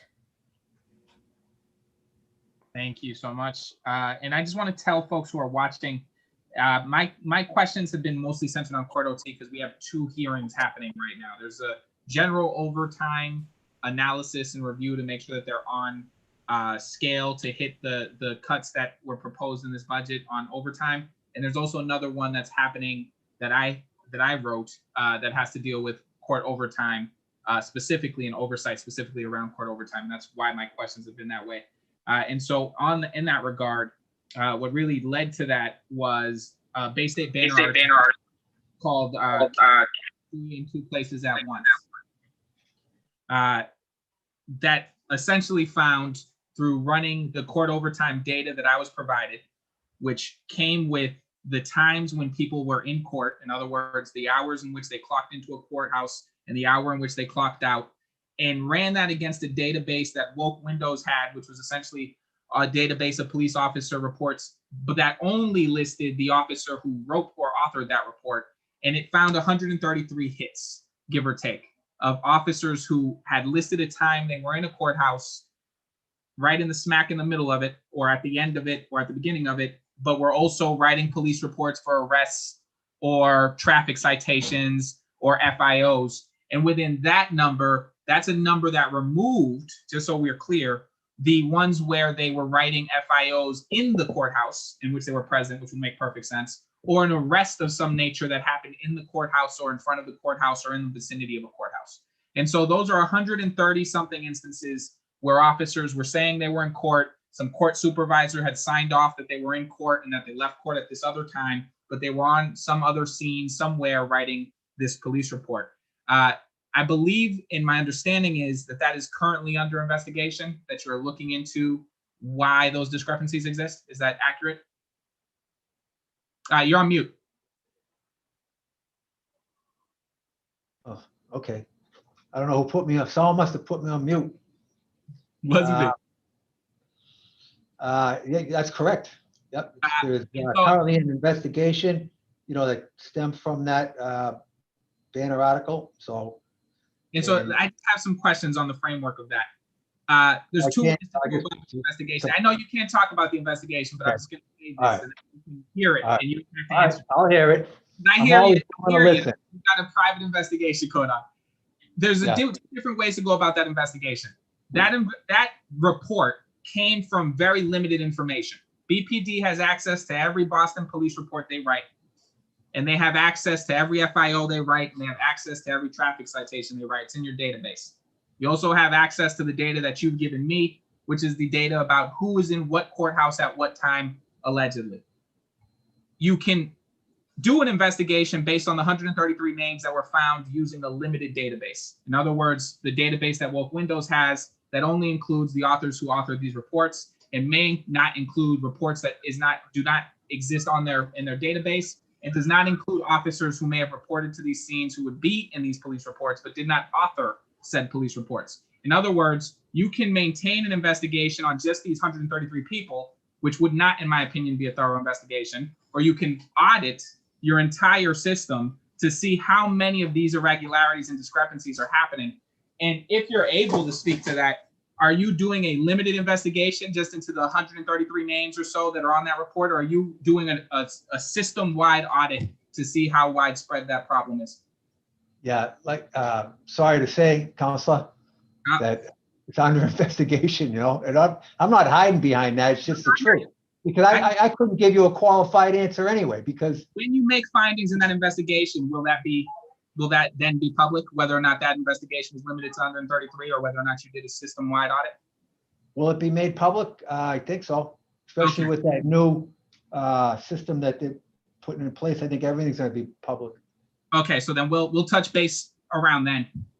My final thing here. I think so. I'm not 100% sure. All I said was we'll touch base then. All right. And so in terms of the other aspect of this, which is overall, and I just want to speak sort of to the other hearing that's happening at this simultaneously. I can only speak for myself. I have not heard yet how staffing at these departments in precincts is calculated. I haven't heard yet how we make these decisions. And I want to just say two things. The fact that arrests are down 37%, I think you said, is great. The fact that crime is down, that's both of those things are phenomenal. But they also, to me, would indicate perhaps that our staffing levels are not necessarily indicative of whether or not crime is up or down. And so if we're got a calculation or a system that we have not yet been made aware of, and I know that Councillor Campbell said that some folks voted for this budget because they believed that we would hit these OT markers. I voted against this budget because I didn't think we would. And the reason I didn't think we would is I was never presented a plan of how we calculate staffing at these precincts. I don't know what that is yet. I don't know if anybody here has, other than perhaps you on the administration side. And I've never been presented a plan on how we cut OT. And with all due respect, just we cut it here, we cut it there, but there's no system to that. Why, the gang cars or whatever it is that's being cut. I think we would all benefit from understanding plainly and clearly how we do staffing and how we come up with what the minimum staffing levels have to be, and like what the calculus is there. and what the formula is there. If there is a formula, it shouldn't be gut feel. It should be a formula. and we should know- Counselor, it's very informal discussion that the Bureau of Field Services has with the district commanders. And Yeah, they and I take think it should all be those, is I basically what mean, I'm saying. the only way is, you to be present at that conversation. It's only, I mean, I had never taken part of that conversation either, so. What I'm saying is that's a problem. That's not how we staff anything else. That's not how I staff my office hours. That's not how we staff city offices. That's not how we staff these things in some So room. and so I'm just saying, and I know that nobody here is in charge of that. But what I'm saying is, in terms of the numbers coming forward, we certainly need that plan. I can't emphasize this enough. Otherwise, it's just us sitting here for 2 hours trying to make sense of these numbers without what we're even trying to calculate it by.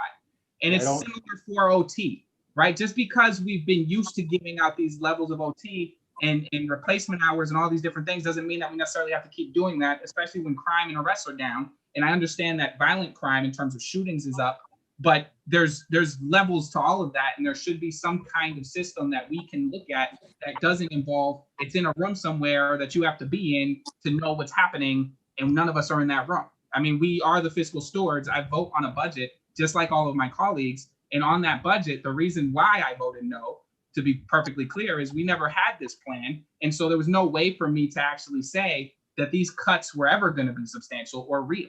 And I don't think we're going to make them real, frankly, if we keep going this way. So that's it. I see the gavel. I do see that Deputy Superintendent Chin unmuted, so I'm not sure if he wants to add something there. No, I think Superintendent Hassan covered it when he was answering your question.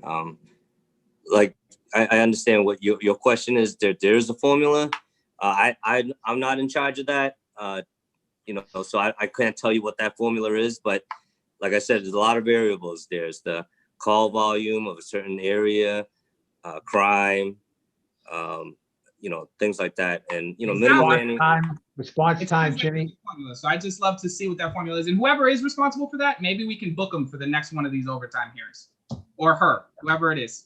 And so thank you again for taking the time today for this hearing. I know in 3 hours. So thank you, and thank you, Madam Chair. It's like budget season again. Thank you, Councilor Arroyo.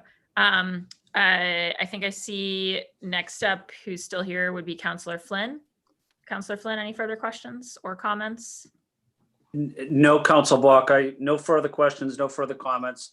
I missed some of the meetings, so I'm going to listen to some of this on video later. So thank you, Council Block. Okay, great. Thank you, Councilor Flynn. Thank you, Superintendent. And Councilor Mejia? Yes. So first, I just want to say thank you to Superintendent and to Lisa O'Brien as well. I didn't catch your title, but I'm sorry. Deputy Director of Deputy Director. That's right.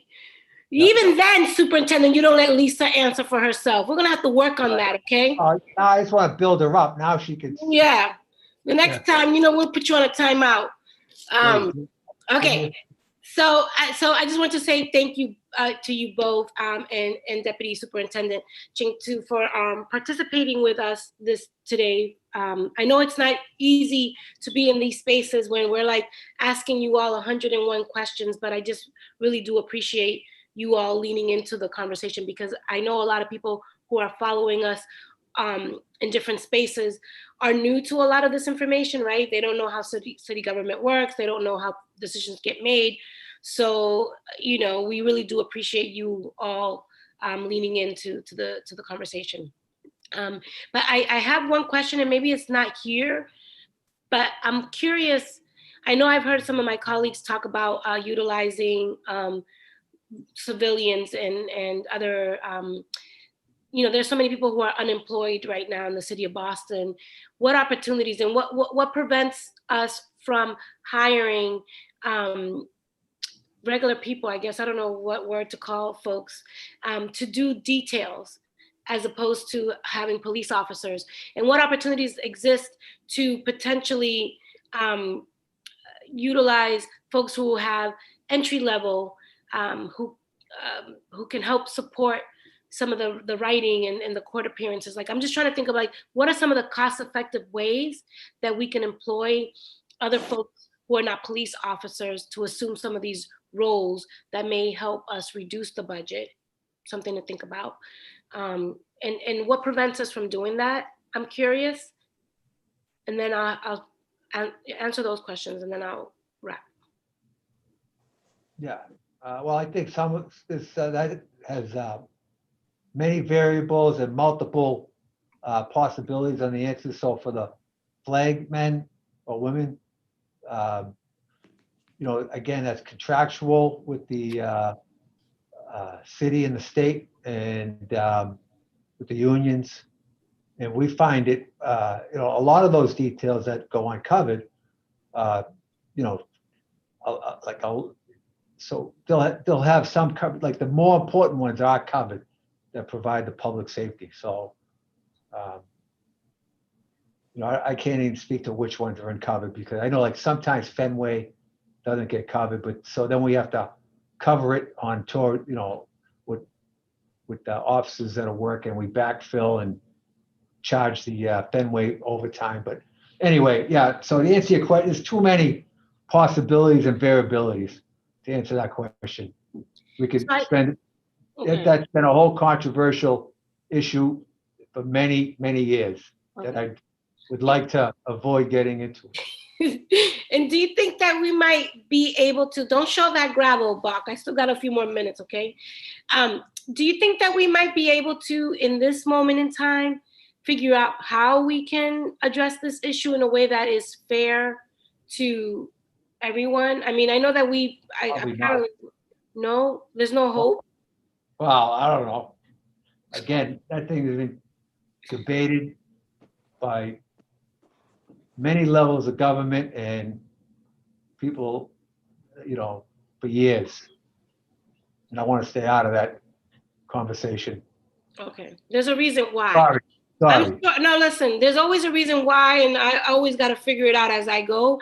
But I do believe that no matter how uncomfortable the conversation is, it is something that we're going to have to figure out having, because there's some folks who still feel that we could do things differently. And just because that's how things have been done in the past doesn't necessarily mean that's how we should continue doing it. But, Because you know, the officers that are doing those details, they provide, it's basically free police coverage for the city because they're responsible for those areas that they're working, because their primary responsibility is to the city. And there've been multiple, you know, significant interventions, police interventions where that officers saved lives, apprehended dangerous suspects. So, you know, it's, you know, they do a great job doing their job. So. Yeah. And then the last thing that I will say won't be a question. So Chairwoman Bach, I'm sure you're happy to hear that.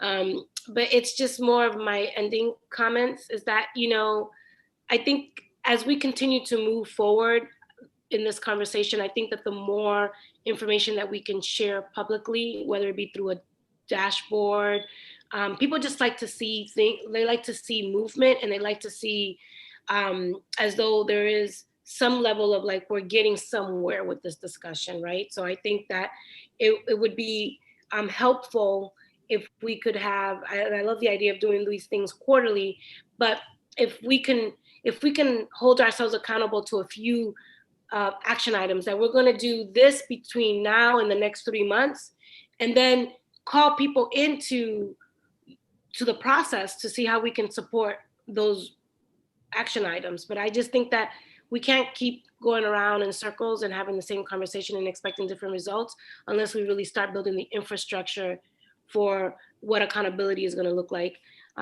Councilor Bach, so I would recommend that if we do decide to do this every quarter, that we should walk out of these conversations with 3 very specific to-dos that we can then hold ourselves accountable to. And then, you know, what does the council need to do to help support those efforts?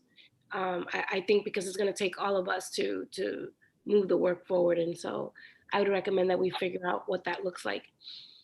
And thank you all again for participating in this very long hearing. Thank you. Thank you. Thank you, Councilor Mejia. Yeah, I wanna close us out, and then I will go to public testimony. I want to echo colleagues in thanking BPD for being here for so long and answering so many questions and sending us the data.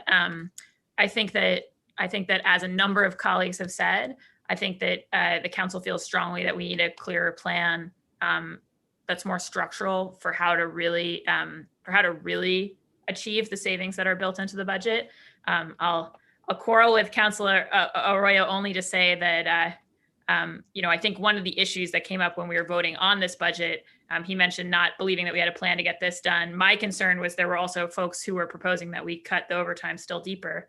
And I never, I was concerned that we didn't have a plan to do that. So I think that perspective that he and I share maybe led us to two different conclusions on that.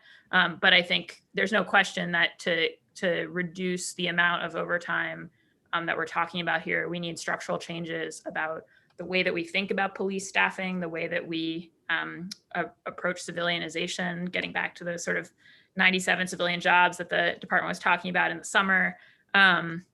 Not currently civilian, but could be. And I think also we haven't talked about some of the invisible ways in which the prospects of overtime and the prospects of details sometimes encourage people to plan their schedules. And I think I really want to echo what Councilor Mejia said about details and say that when we've got 26,000 hours of details that are going unfilled, it seems to me like there's definitely an opportunity to put our residents of Boston to work. And I think to your point, Superintendent, about the sort of long running issues, I think at a minimum that police officers should not have a quarrel with work that's currently going undone being done by our Boston residents. And then I think there's a broader conversation about where we need officers doing those details and where civilians would suffice. And I think I want to flag that as an issue and also recognize the superintendent's point that it's an issue related to the contract.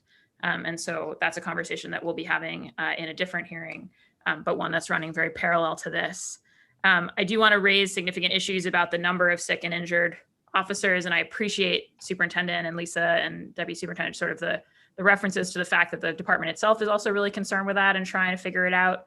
It's a really alarming rise, and knowing that it's long-term, and in addition to obviously the hundreds of our officers who have been impacted by COVID over the course of this, who I think we all want to lift up, and for those who are currently out with COVID, wish them a speedy recovery and return. But the fact that we've got, in addition to that, this really structural sick and injury problem over the last year and a half, 2 years, is something that I still don't feel like I understand. And I think I just want to, when it comes to the data, I just wanted to flag, Superintendent, that I think it would be great if you guys have updated those numbers through mid-October, if you could send that to us, just so we can see what the basis on the 17.9% is. And we'll obviously be following up with, there are further data questions that we got from the public that we haven't had answered. There are, and at our next hearing, we'll be sort of seeing where we are halfway through the year. I do think, though, to Councilor Mejia's point and Councilor Campbell's point, that the question of how to make this data more transparent to the public overall and consistently, so that it's not a question of every time the council sending a request, and also so that for you all, it's sort of a more standard set of forms that you're sharing with people. I think it's something that we need to work in partnership on. So that's a sort of set of comments from me. I think the final thing that I just want to stress about the reason that I think we need the structured plan, and we need to get a little less, I forget the word that you used, Superintendent, but just sort of informal about this question of minimum staffing levels, is that, at the city level, we as counselors are responsible for the whole budget, all of the money in the budget. And there are like real direct trade-offs. So right now, that $50 million that Boston, we're currently we're not coming in under budget in terms of revenue by about $50 million for the year so far. That's meaning that we aren't hiring in other departments. Like, there are real jobs and real functions of the city that are going unfilled because of the needs on that, like the revenue shortfall on that side. And obviously we are hiring in terms of the cadets on the police side.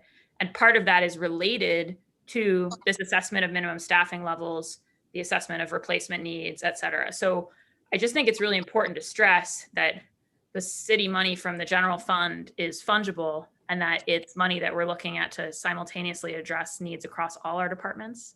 And so we really have to, as having that fiduciary responsibility that Councillor O'Malley and Councillor Flaherty referenced at the beginning, means that we have to understand the trade-offs that we are making.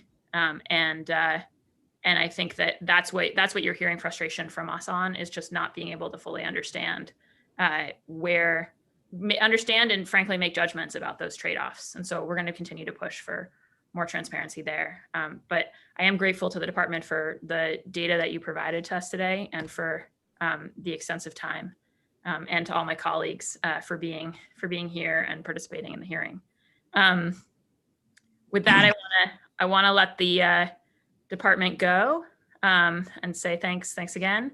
And then I do want to turn to, we have at least 3 folks in public testimony who have been waiting a very long time, and I want to turn to them next. So the first of those is going to be David Weimer. And then if Dominique and Genevieve can just raise your hands to confirm that you want to testify, that would be great. I see Genevieve, so it'll be David and then Genevieve. David? Yeah, thank you. So my name's David Weimer. I'm part of the Building Up People Not Prisons Coalition. And I'm here to support and reiterate many of the questions that councilors have posed today, and ask the council to use the robust statutory power it has to hold the BPD accountable for its spending. Policing does not keep the city safe. Policing causes harm, and it causes harm disproportionately on Black and unsheltered people in Boston. And as Councilor Buck was just saying, every dollar spent on BPD overtime and every dollar that the BPD spends over its allocation year after year is a dollar effectively taken away from money we could spend on jobs, on housing, other services that address the root causes of violence and harm. And Councilor Campbell asked earlier what is stopping the city from capping overtime costs. And actually the council and the city must use its powers under Section 42 of the city charter to hold the BPD and its administration accountable for its spending. The city and the council, through the general counsel, seem to interpret this section to give the BPD effectively a blank check for spending. And I just want to read the section so we're all on the same page. It says, no official of said city, except in case of extreme emergency involving the health or safety of the people or their property, shall expend intentionally in any fiscal year any sum in excess of the appropriations duly made in accordance with law, nor involve the city in any contract for the future payment of money in excess of such appropriation, except as provided in Section 17G of this Act. There's no other reason, hook that the city has that allows the BPD to continue to spend over its appropriation. Now, as I understand it, this body chooses to interpret extreme emergency as whatever the BPD says it is. So is replacement overtime to meet opaque minimum staffing levels extreme emergency? Is the normal operating budget for overtime, does that count as extreme emergency?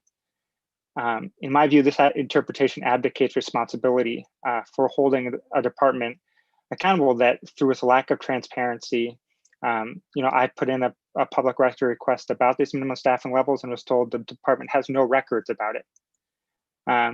There's been credible accusations about overtime fraud and consistent overspending. Through all those things, the department has shown itself unwilling to be accountable to the people of Boston. And only by exercising your legal authority through Section 42 can we begin to make a safer and healthier city by reinvesting the vast money we have been funneling toward policing into union jobs, housing, cultural programs, and community-led violence interventions. Thank you. Thank you so much, David. Next up is Genevieve, and then Mallory Honora, and then I would just ask Dominique if you want to testify to raise your blue hand. And then otherwise, if there's any other public testimony, you should shoot an email right now to Shane Pack, SHANE.PAC at boston.gov. All right, Genevieve. Thank you. Thank you, city councilors. I'm having a little bit of internet issues, so if you can't hear me or if I stop for any reason, please let me know. We can hear you I right just now. want to start by saying it's actually been really difficult to both listen and digest this hearing. I'm speaking directly to the police department here. The amount of times you all have dodged a question during this hearing and talked about the greater need for policing and how hard police officers work is not what an overtime hearing is set up for. This is a city council hearing, meaning the public wants to hear the police department address the department as a whole and equip yourselves to answer very basic questions, such as minimum staffing levels that we've been trying to get and understand for months now, and core overtime procedures. I'm also here to evaluate what systems are in place that favors a police department that consistently gets away with being opaque, gets an unchecked amount of budgetary allotment and overtime, and continues to assert itself as the pinnacle of public safety, and constantly utilize that justification for bloated spending. It's outrageous to sort of hear higher ups in BPD come into this hearing and not have answers for most questions or deflect by saying the same things over and over again. I also don't know about any other department that gets to come in and present errors and inconsistencies with the numbers and presentation that you all came in with. So I'm a little bit upset, but I'm grateful to be here. While we've been offered a lot of back padding by the police for reductions in overtime, and Kenzie had mentioned this in this hearing as well, a lot of that has been contingent on reductions because of COVID. So it's pretty clear that there is not a strategic plan in place by the BPD to keep up with these reductions in overtime in the long term. Community organizers who are most impacted and are in relationship with those most impacted have solutions and have detailed proposals for how to get overtime accountability. Groups like Families for Justice's Healing are demanding a cap on overtime budget and a cap on how much overtime individual officers can make that is tethered to a demand that the size of the police force needs to be reduced. It's striking to me that the obsession with making sure that the public is safe is to make sure that the police department is well budgeted and staffed, when historically the city of Boston has consistently resourced the police department while largely ignoring other public sector needs, including that of teachers and of accessible and affordable housing, and the list goes on and on. I reject the false assumption offered by BPD and some of the counselors that by large the people of Boston have come to expect the police, when actually the disenfranchised people of Boston need resources like treatment centers and access to fair incomes, healthcare, and housing.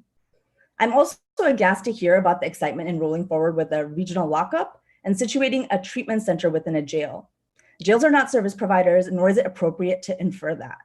This kind of irresponsible overexertion of power and responsibility by the prison and policing systems is actually antithetical to what Hassan has exclaimed, which is that police don't need to be in all aspects of society. People who are suffering in jails need care. They need to not be in jail. They need to be in consensual, appropriate treatment centers.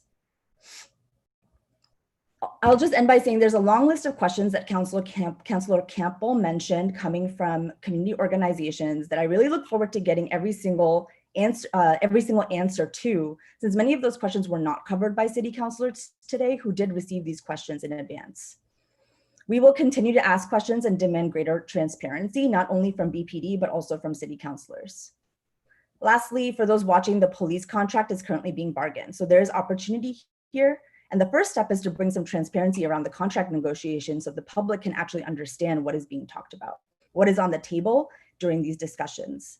And the second is for the contract negotiations to be a place that we can really shift the role of police in Boston. So I'm asking people engaged in this to stay tuned and follow groups like Families for Justice Healing, Defund Boss Cops, Muslim Justice League, Asian American Resource Workshop, Youth Justice Power Union, and others for more updates.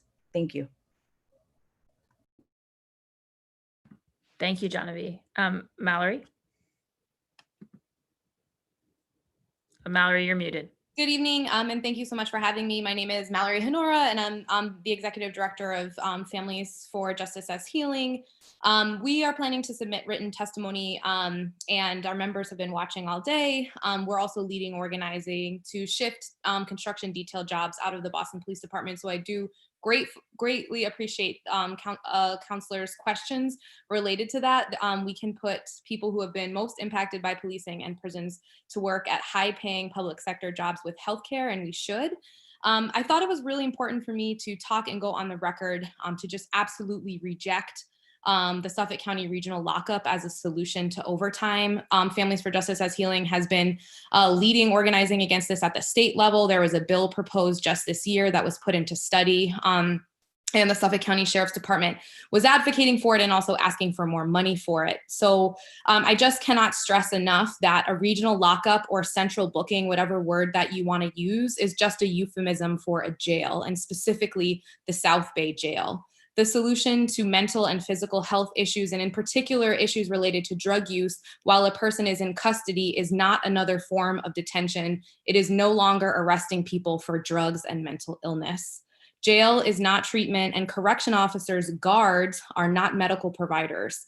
It's not cost savings. It's moving millions from one pot of money to another pot of money that is ultimately being stripped from communities, and in particular communities of color. The city already pays $4 million to the Suffolk County Sheriff's Department, and the state pays over $115 million to the Suffolk County Sheriff's Department, and they will invariably ask for more money to run the regional lockup. Also, as a person who has been bailed out from a police station, has bailed other people out from police stations, and bailed people out from almost every jail and prison in the Commonwealth, it will be much harder to release people from a regional lockup, AKA South Bay, than it will be from police stations. The bail commissioner comes to South Bay one time. You have to be there by 4 o'clock to be there to post bail. It is an extremely limited and confined process with very little public information about how to do it.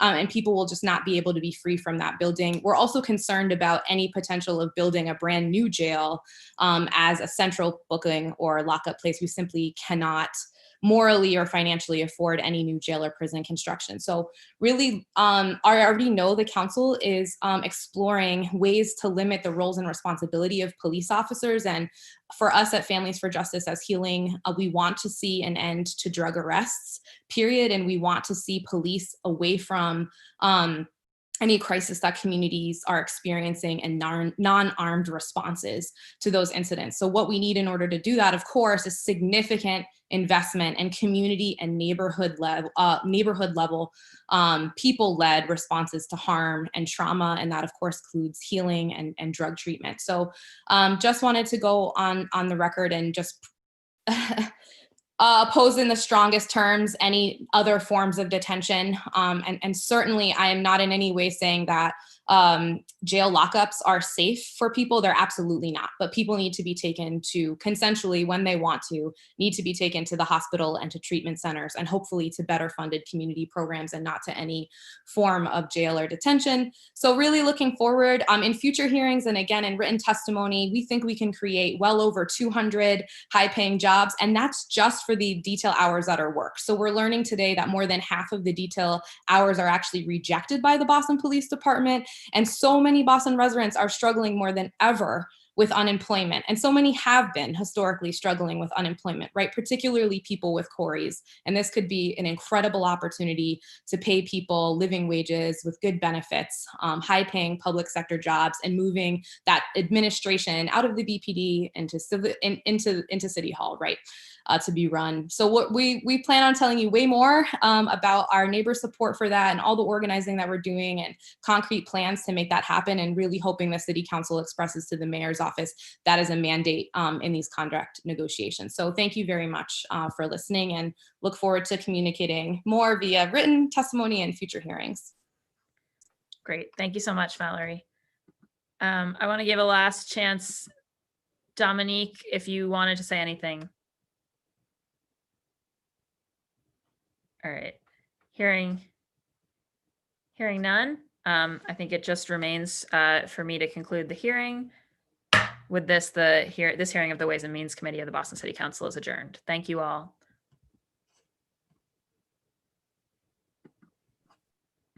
Long ass hearing. Jesus Lord. Bye.